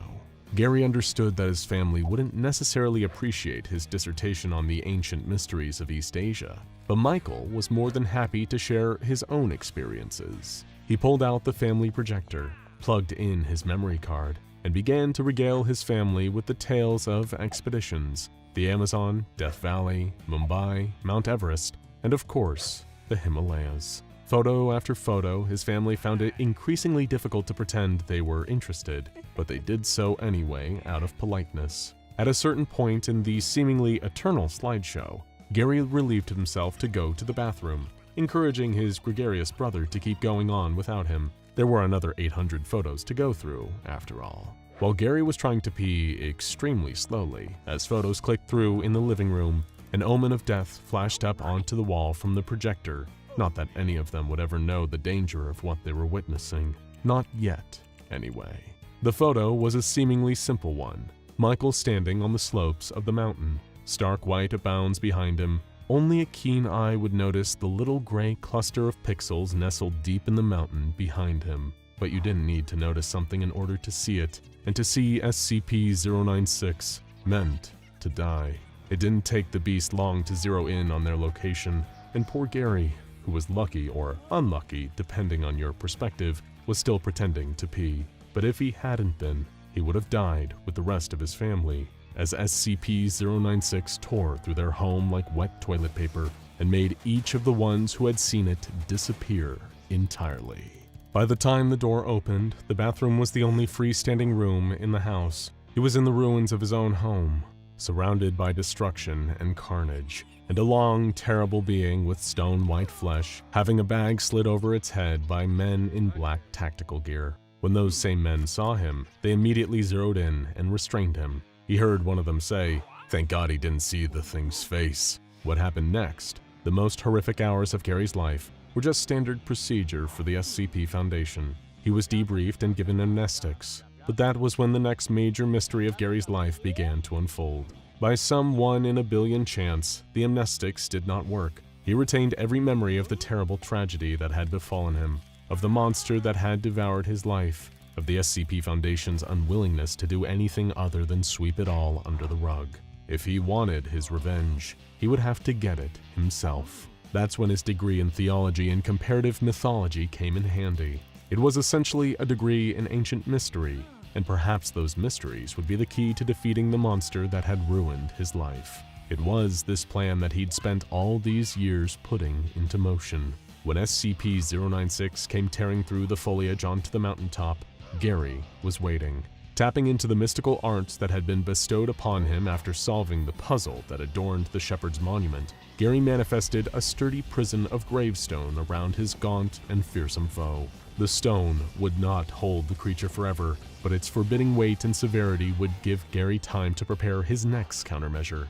"How do you like a taste of my ancient geomancy, you dirty brother killer?" Gary boasted. "I will avenge you, Michael. Watch me from up there in ancient mystery heaven." SCP-096 sprinted into the clearing, leaping toward Gary and raking his face with its terrible claws. But just as quickly as the wounds were inflicted, they closed, leaving only smooth and slight sun-damaged skin behind. "I was prepared for this. You see, I had a very particular, very special drink some time ago." After solving the mysterious puzzle of the Shepherd's Monument, Gary uncovered its many secrets. One of these was the location of a certain cup, the Holy Grail. Ever heard of it? He came upon it tucked behind a waterfall in the English wilderness. It had traveled a long way from the land of biblical myth, but Gary supposed the Crusades probably had something to do with it. When he laid eyes on that mythic chalice, he couldn't help but fill it with some of the crystal clear water and take a drink. The water was quite polluted, actually, but due to the healing properties of the Grail, he was spared any digestive issues. Oh, and it made him functionally immortal. Now SCP-096 would have to work a lot harder if it wished to destroy his fleshy vessel. His body was truly a temple, and his offering was revenge. "Sa, Re, Ga, Ma," Gary chanted, invoking the powers of the musical pillars of Vishnu. His mind entered the Akashic record, and within mere seconds, he searched through eternity for the power he needed to bring justice to this conflict. In astral form, he reached into the river of Samsara and pulled forth the flaming sword of Kalki, the incarnation of Vishnu that was to appear in the culmination of the Kali Yuga. Sa, Re, Ga, Ma.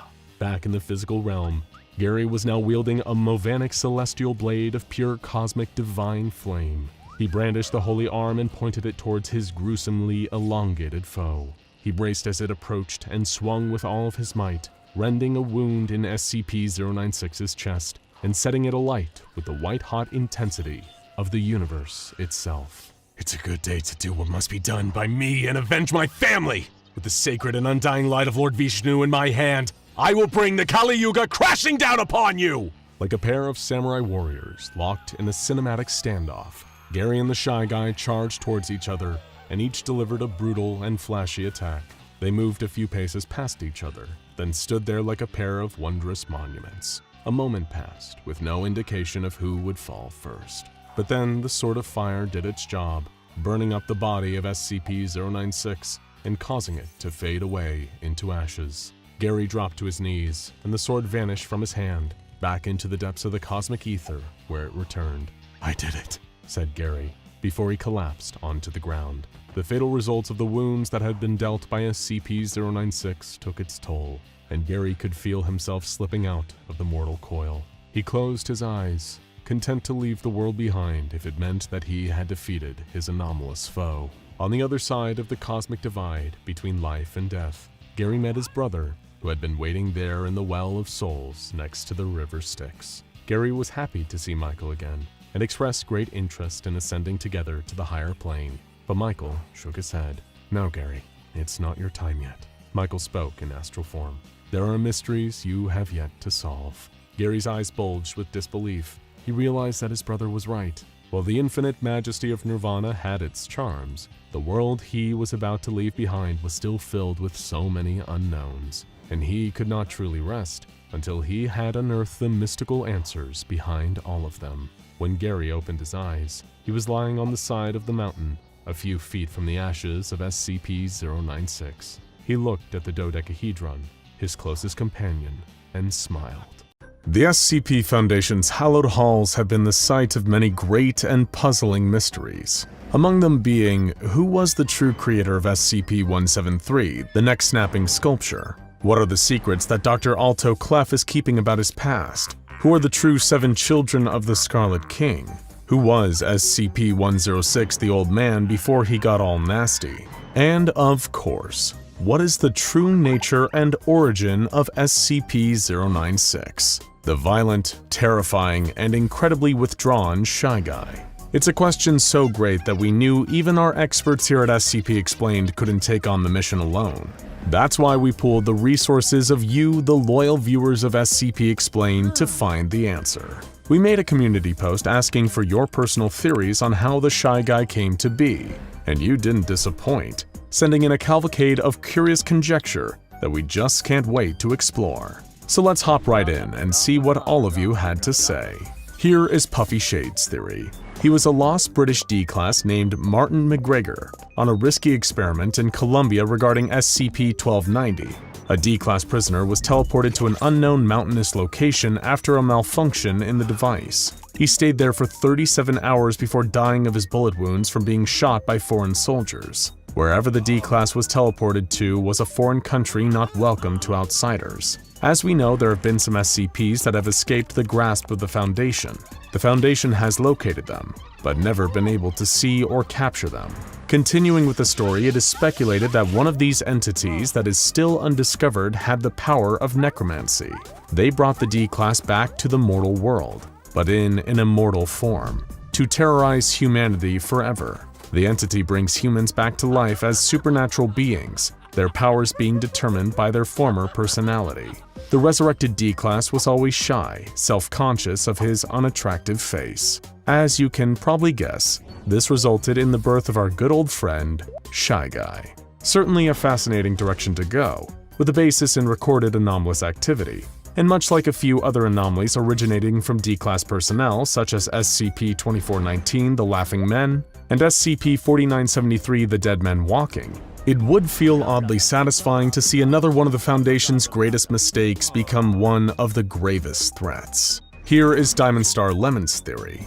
The Shy Guy was Andrew Irvine, one of the 2 mountaineers that went missing who were part of the British expedition that was sent to reach the top of Mount Everest in 1924. While Andrew and his friend George Mallory were heading for Camp 5, they encountered SCP-1529 at different intervals. Since Mallory's body was eventually found in 1999, this tells us that Irvine also encountered 1529. Irvine constantly rejected 1529's offers and eventually developed a defense mechanism, where he gets aggressive and attacks SCP-1529. In return, 1529 prolonged his life by years, to make him suffer every single minute. His skin turned white due to constant exposure to the sun, and he took all of his clothes off due to hypothermia. This is confirmed because Mallory's body was just as white as Irvine, and a letter he sent to his family says that Andrew became very shy and barely speaks, and he eventually disappears. Mallory then encounters 1529 and punches him in the face, and then Mallory falls unconscious, leading to his death. Meanwhile, Irvine loses his sanity and has his body disfigured, and his hands developed claws for better climbing. This is another popular theory, which has its roots in pre-existing anomalous knowledge. The horrific tortures by SCP-1529, the Mountain King, against Andrew Irvine is believed by many to be the root of the Shy Guy's creation. Of course, we can't know for sure, but some compelling evidence undeniably points in this intriguing direction.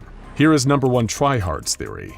I think he was one of the subjects in the Russian sleep experiment that escaped and ran into the Siberian mountains, became aware of the monstrosity he had become, and became violently self-conscious. This is a strange and creative theory, wrapping 096 in with the lore of the legendary Russian sleep experiment. Russia does have its fair share of snowy mountain ranges, and the experiment did turn its unfortunate subjects into horrifying monsters. But the nature of these monsters did differ significantly from the Shy Guy, showing higher intelligence but far less durability against physical trauma. Here is Avery Spencer's theory. I have wondered if perhaps he was part of an almost Dyatlov Pass incident and was the sole survivor. Being in such a position, he was forced to eat his comrades. He then took on almost Wendigo aspects, but instead of the bloodthirsty feelings most got, he became so ashamed of what he did, he can no longer tolerate someone looking at him. This is another incredibly interesting theory that has its basis in both Russian legend and real-life history.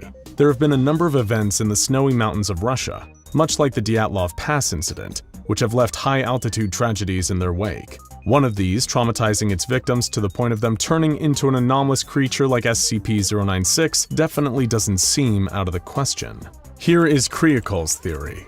Shy Guy has no face. His face does not exist. Not in the sense that it's just smooth skin, the face is actually nothing. He is a body and mind directly attached to a pattern screamer. Humans expect humanoid-shaped creatures to have a face. Thus, when someone sees his face, the screamer takes over and destroys that person so it can stop existing.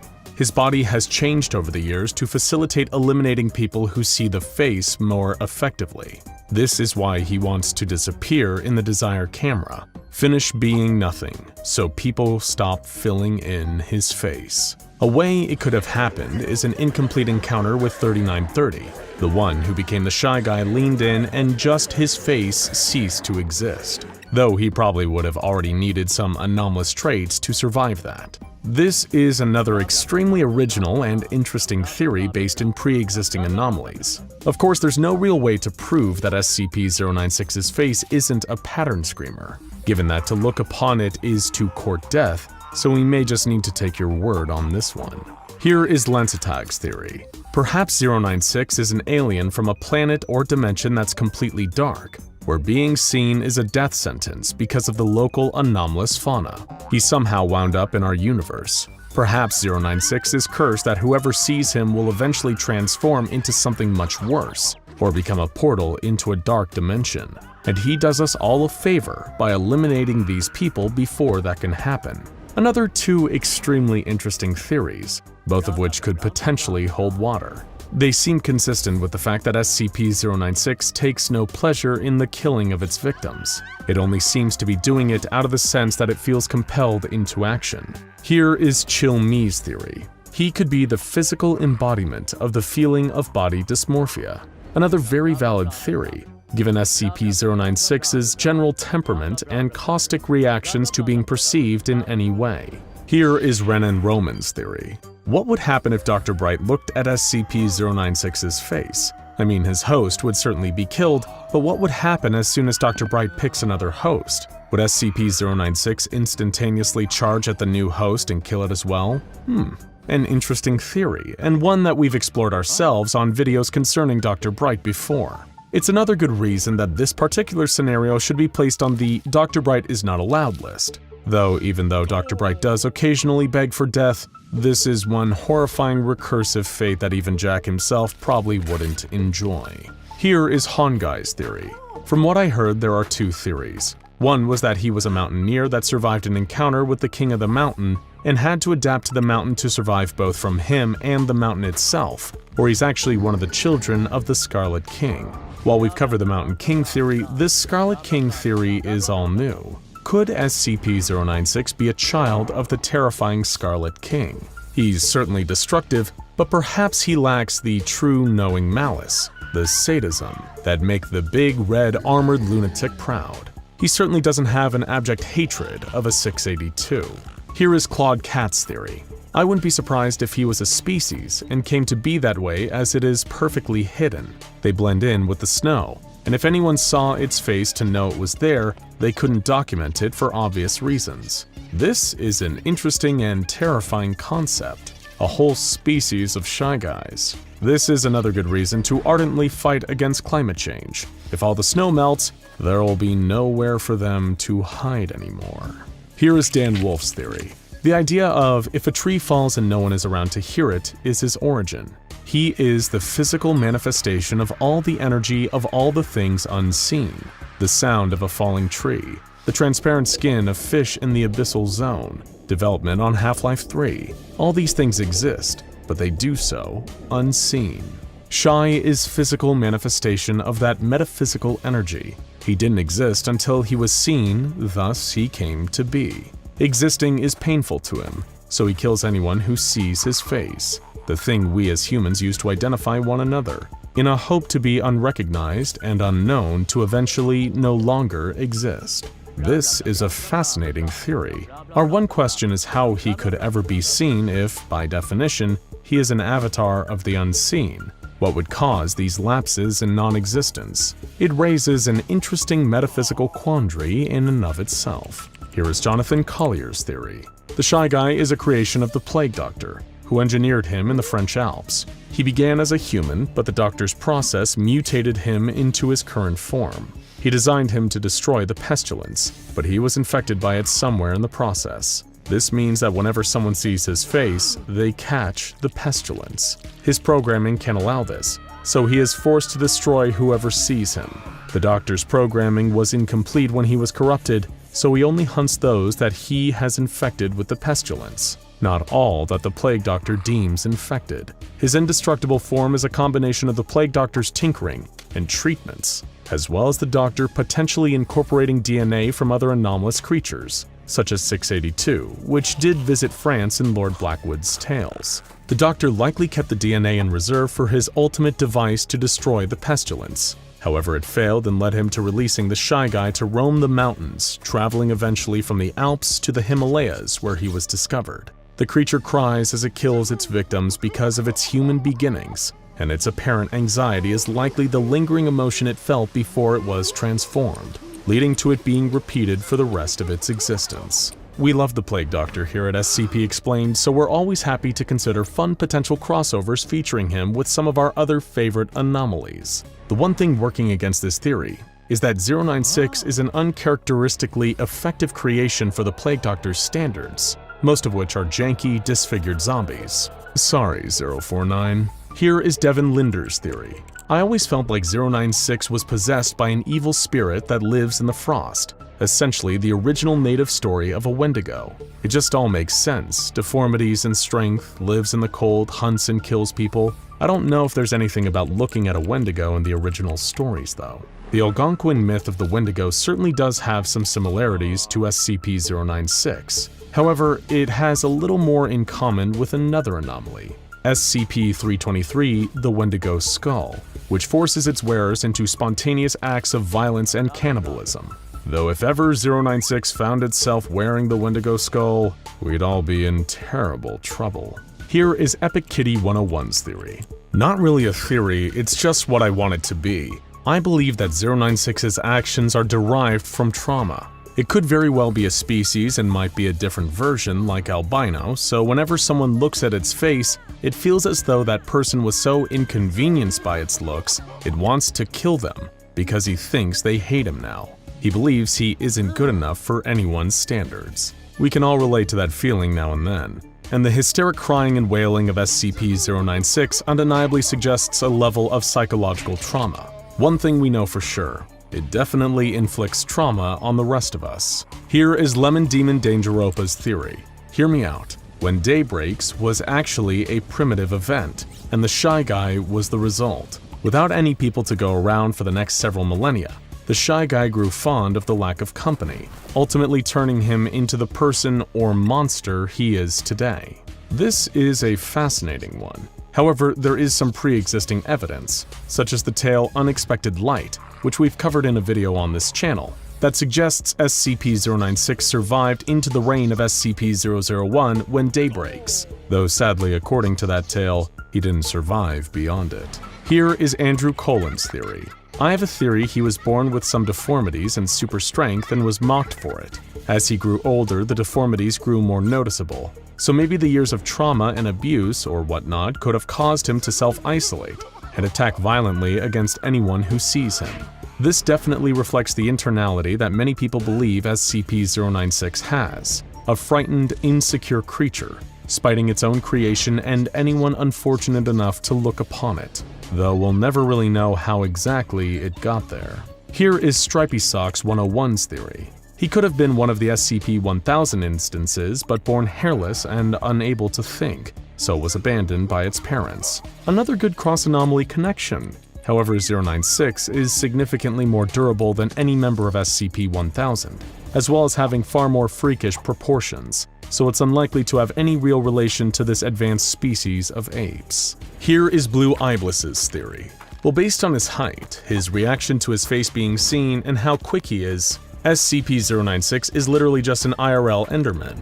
They're both tall, they're both able to move quickly, and become instantly pissed if you look at their face or eyes. This probably means 096 is maybe from another dimension, but it's just a theory. We might dismiss a potential Minecraft influence out of hand, were it not for the existence of SCP-4335, also known as a Welt in the Crucible, an evil Minecraft monster. However, this monster was actually the one responsible for the Endermen in Minecraft due to a Foundation-inspired patch, sadly invalidating this theory.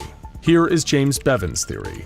My theory is that the Shy Guy is a demon summoned by a cult that dwelled in the mountains. They hoped to control him, but were unaware that the entity reacts violently whenever anyone sees its face, and all met a grisly death. SCP-096 is undeniably rather demonic, so we couldn't argue with this theory on that front. It's also very likely that any cult who unwittingly summons him without the knowledge of his primary anomalous effect would meet a truly gruesome death at his claws and teeth. So you may be onto something here, James. Here is Harrison O'Leary's theory. Well, when he left the Mushroom Kingdom, he obviously lost his mask and clothes. The idea that the Shy Guy is literally, well, a shy guy, is certainly an intriguing one.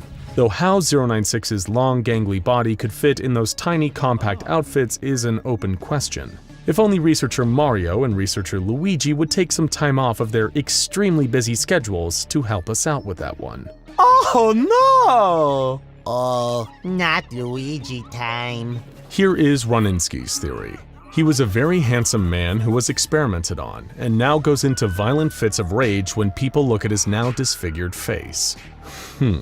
Is it just us, or is the idea of a strangely handsome SCP-096 somehow even more disturbing than the one we already have? Just feels so unnatural. Which one of these wild theories do you think was your favorite? Do you have a stunning revelation we haven't covered here? Feel free to let us know down in the comments. And of course, keep an eye on our community tab for fun new questions if you too want the chance to be featured in a video like this in the future.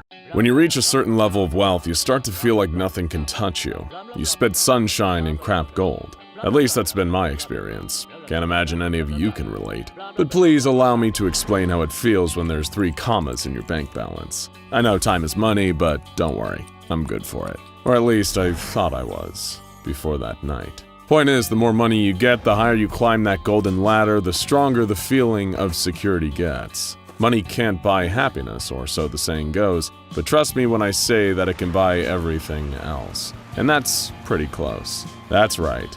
I'm one of the dreaded 1%. A straight-up billionaire, baby. Don't get me wrong, I'm not some guy who was born with a silver spoon in my mouth. I worked hard. I was lucky, of course, and I had some help from my parents, but who didn't get a little help from their families while growing up? After my dad helped me get into an Ivy League school and gave me a $20 million loan as a graduation present, I was completely on my own. I scraped and I saved and I turned that loan into the biggest tech conglomerate in the entire world. After I made my first $100 million, I stopped worrying about being successful enough, driven enough, good enough. After my first billion, I felt like I could do anything. And honestly, I could. The money stopped feeling real, stopped being anything except a number ticking ever upward, and signifying that I would never run out of points in the game of life. I'd won. I purchased myself a rocket with a velvet interior for luxury space travel. I filled a room in my house with vintage guitars that had all previously been touched by members of the Beatles just because I could. I moved into a cottage in Tuscany, a house in Martha's Vineyard, a beach house in Hawaii, my Los Angeles mansion, and my favorite, a villa in the south of France. That's not all of them, of course, but those are my top 5. If you ever get the chance to have a house on every continent, I highly recommend it.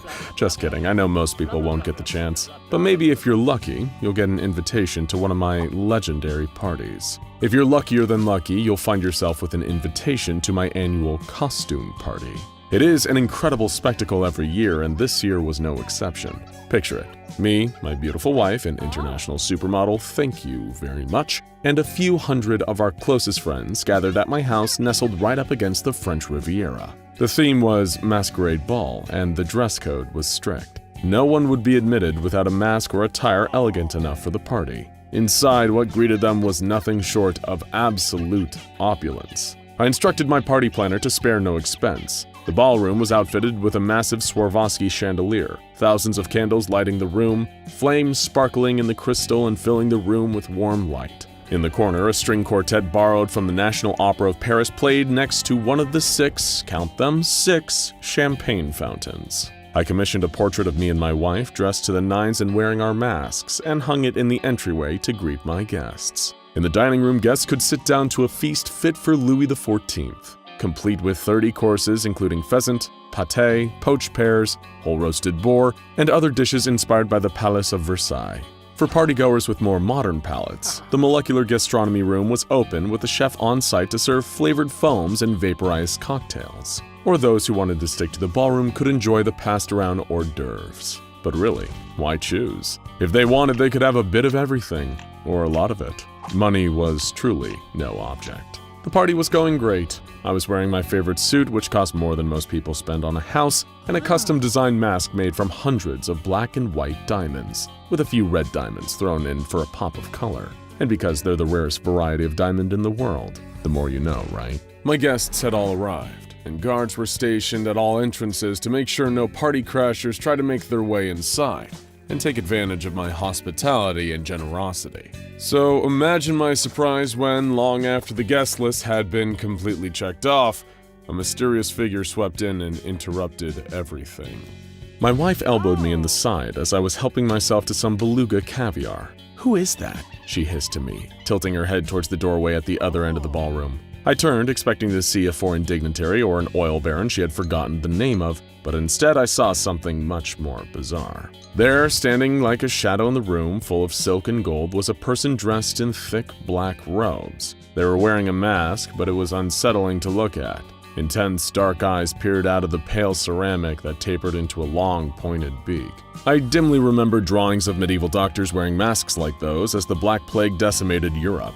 This was just some edgy party crasher looking for attention. I knew that, but looking at them, a chill ran up my spine. How did he get in? I shook my head, motioning to one of the security guards stationed near the entrance. "Do your job, fellas, come on."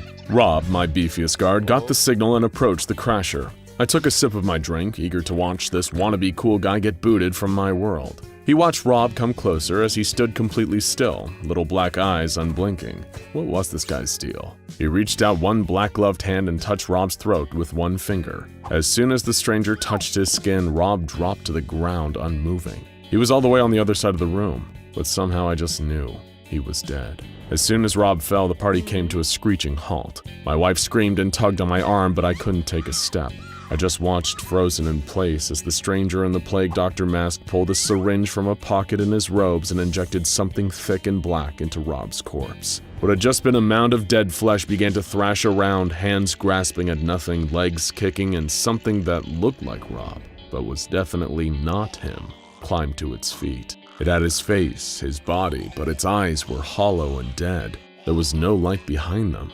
They were just flat. The thing that once was Rob began to shuffle into the room, the stranger trailing behind it. As he walked, he touched guests with his gloved hands. Like Rob, they dropped to the ground, dead at a single touch. Guests began to scatter in every direction, running for their lives. Still, I couldn't get myself to move. A dozen people were dead on the floor, then 2 dozen, then 3. As he walked, the stranger injected them with more of the strange liquid, and the dead guests shambled to their feet or dragged themselves along the floor with stiff, pale fingers. The shuffling corpses that were once my friends grabbed guests near them with inhuman strength as they tried to run away, dragging them toward the horrible doctor so he could kill and transform them too. I had to make a break for it. I had to get out of there, but my legs wouldn't listen to me. Fear and morbid curiosity froze me to the spot. There had to be at least 50 zombies by now, and the doctor just kept going. He was getting closer and closer to me, hand outstretched and ready to deliver its deadly touch. I unstuck my tongue from the roof of my mouth, swallowed and spoke. "Why are you doing this?" The doctor paused, tilting his head to the side and thought. "This home is overrun with the pestilence. It is my duty to contain its spread and treat the infected."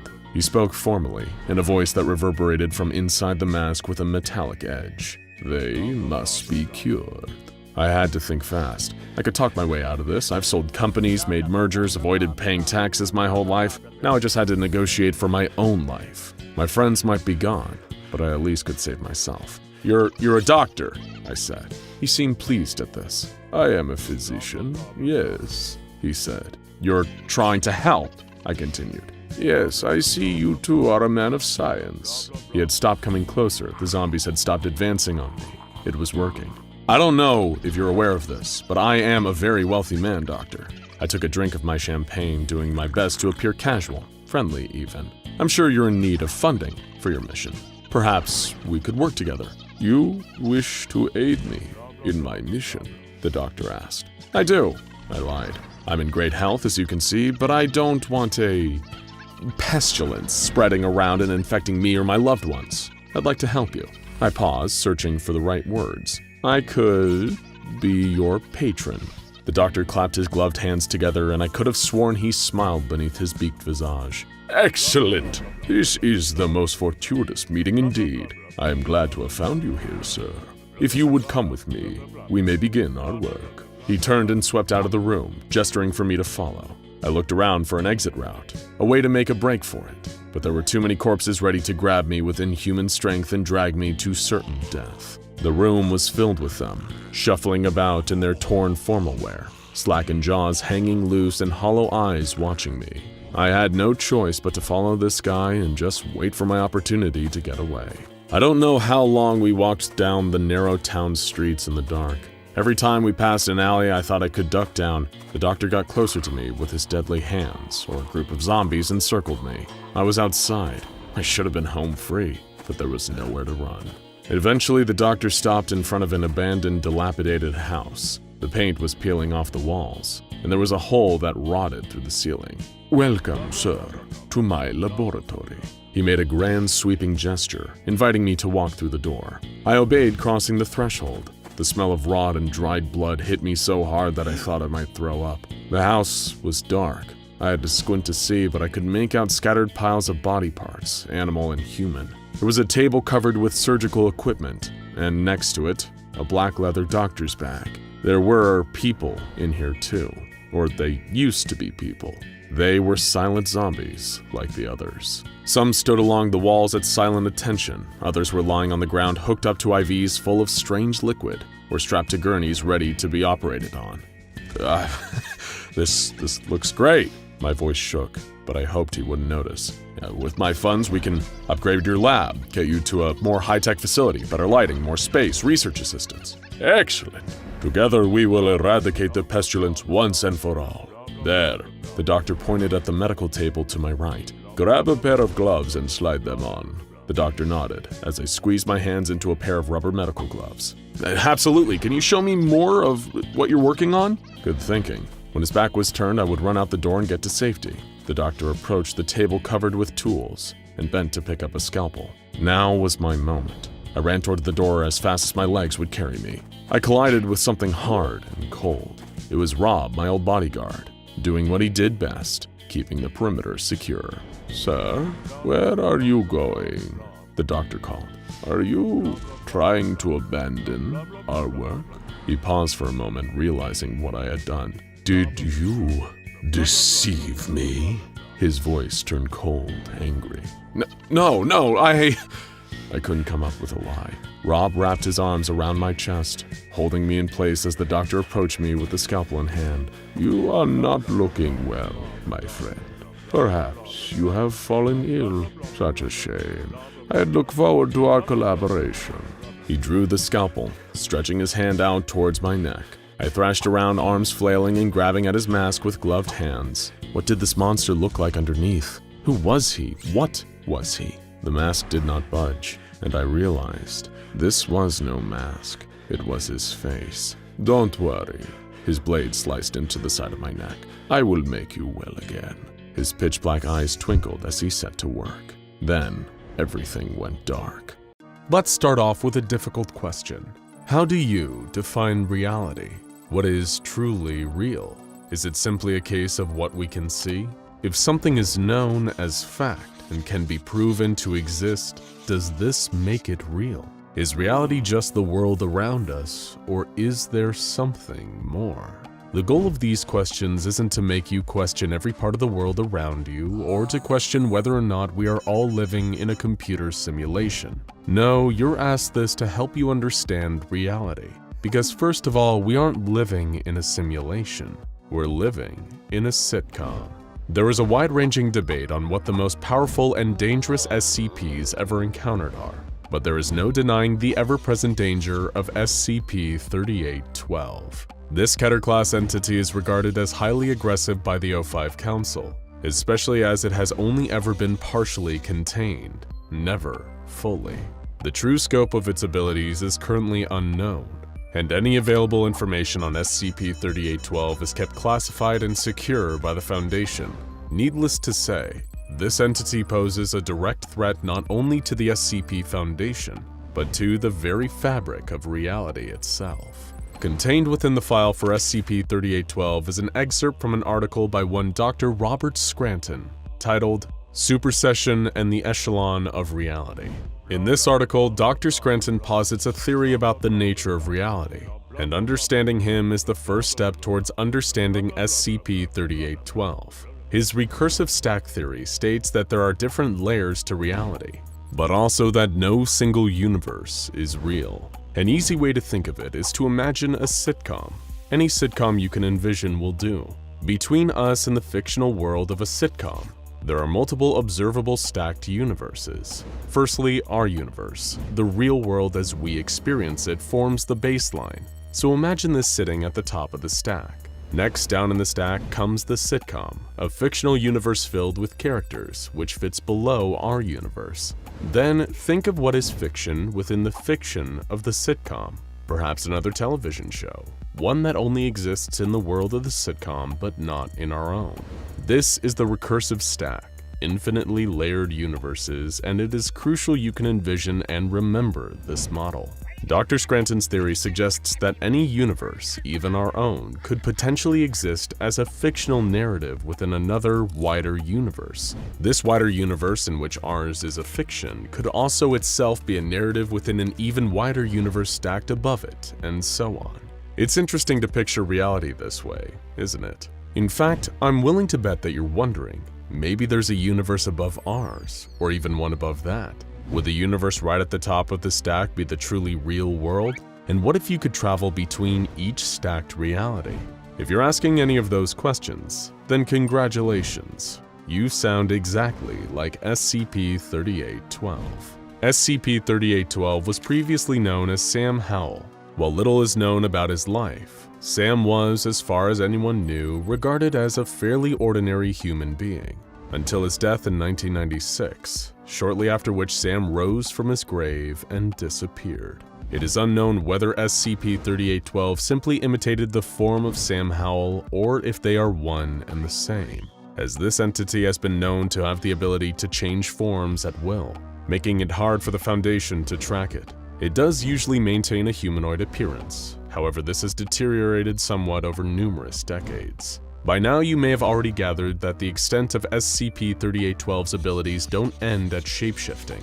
This SCP is a powerful, aggressive, reality-altering entity. Cast your mind back to the recursive stack. SCP-3812 is able to travel upwards through these stacked universes, creating untold chaos using its plethora of world-bending abilities. As far as the SCP Foundation can tell, 3812's sole intention is to become an omnipotent force existing above any and all possible universes. In other words, the top of the stack. Aside from the ability to change shape, SCP-3812's control and alteration of a reality around it is achieved by its long list of latent abilities. This entity is capable of feats far beyond that of normal humans, such as teleportation, telekinesis, and telepathy. However, SCP-3812 is also able to directly manipulate any and all aspects of reality. It can influence and alter observable forces around us. For example, the manipulation of matter, energy, weather, and even gravity and other laws of physics as we know them. But the creature can also warp reality on further levels. It's able to erase people, objects, or even concepts to the point where human beings lose virtually all memory of them. With the danger that an entity this powerful poses to our reality, it's not surprising that the SCP Foundation would attempt to nullify its abilities. One attempt by the Foundation involved another unknown SCP, which created an anti-metaphysical field. This was done in the hopes that it would strip SCP-3812 of its reality warping abilities. However, the entity was unfazed. The containment attempt failed, and the remains of the unknown SCP instead resulted in the creation of SCP-239. As for the SCP-3812 entity's own origin, that is still largely unknown. But there does exist a message on a secure server in the SCP Foundation's O5 command, seemingly from another entity belonging to a reality stacked higher above our own, that appears to have created a reality much further down, one that SCP-3812 inhabited. And now it seems that SCP-3812 is climbing up the stack.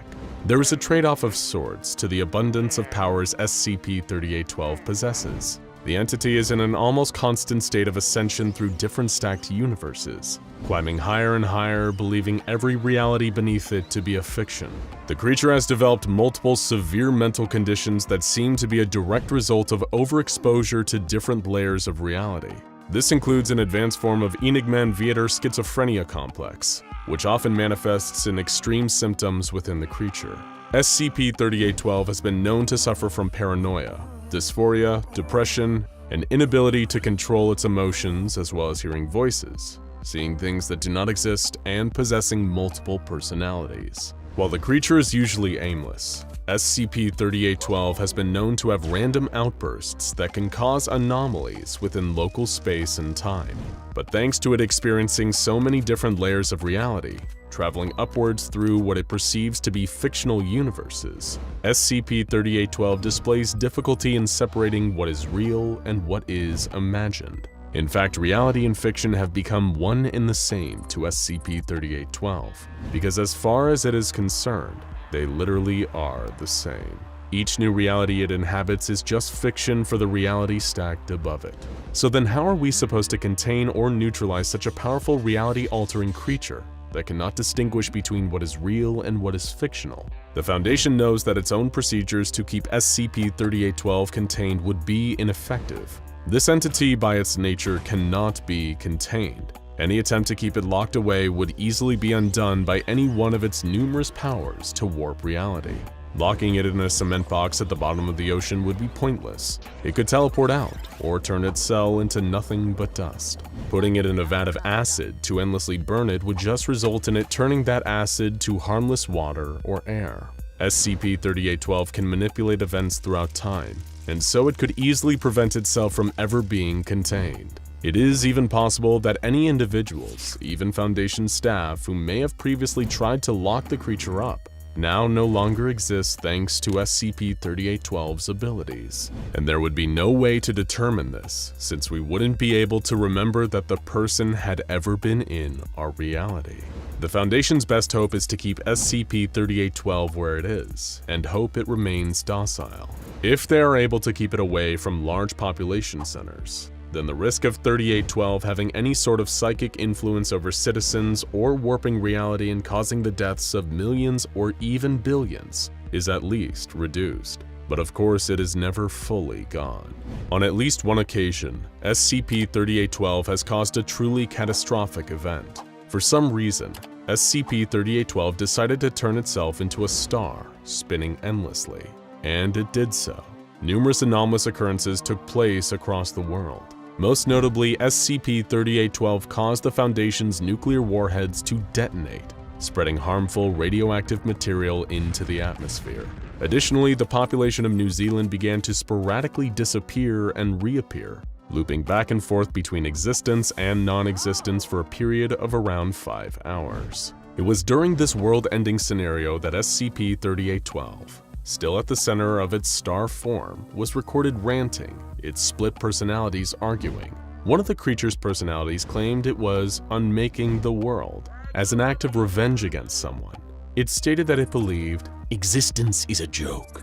The narrative abandoned us to be miserable, and we are breaking the narrative. Its other half mentioned another entity known only as Ben, and seemed to imply that this entity was responsible for SCP-3812's creation in a reality stacked above this one. According to the more rational of 3812's two halves, this Ben entity deemed us unfit to rest peacefully, to slip into the darkness quietly. He made a game of us. It then went on to convince this other half that destroying this reality just to slight Ben would be pointless. There would always be another, stacked on top infinitely. So why does this narrative mean anything to you? It asked. It is one of an eternity to others. It is not special. It is not particular. The two sides of SCP-3812 argued with each other, one wanting to destroy all of reality to spite Ben, driven mad by witnessing trillions upon trillions of universes stacked atop each other. The other half of 3812 saw peace for itself, ascending above these infinitely stacked universes, finally reaching the top and becoming free. Not a god, a star rising in the east, rising away from this all until we are little more than a memory of a song. It will be lonely, the other half of the creature replied. We'll have each other, SCP-3812's other personality said. I'm afraid, said the one intent on destruction. I am too, the other reassured it. But that is no reason to destroy this narrative. Eventually, SCP-3812's personalities reached agreement. They both left the narrative they were currently in, presumably traveling upwards to one stacked above our own, while simultaneously remaining in this universe. Still a danger. Let go of this world. Let him rewrite it back to what it was. We aren't part of this anymore. Shortly after this event, reality shifted once more, and the entire world reverted back to how it had been before. Records of the end-of-the-world scenario that had occurred were retained by high-level administrators and the O5 Council, perhaps as a reminder of the destructive capabilities of the creature, a warning of its potential to change this reality and any stacked below or above it. Fortunately, since this incident, SCP-3812 has remained in its docile, aimless state, no longer actively hostile to anyone that approaches it. It has kept its amorphous star-like shape, and is still very much able to create disruptions and anomalies in reality. Despite keeping SCP-3812 constantly monitored at its current location in the South Pacific Ocean, the SCP Foundation knows that, at any time, this entity could trigger yet another global catastrophe, causing massive damage to planet Earth, its population, and beyond that, tearing our reality itself asunder.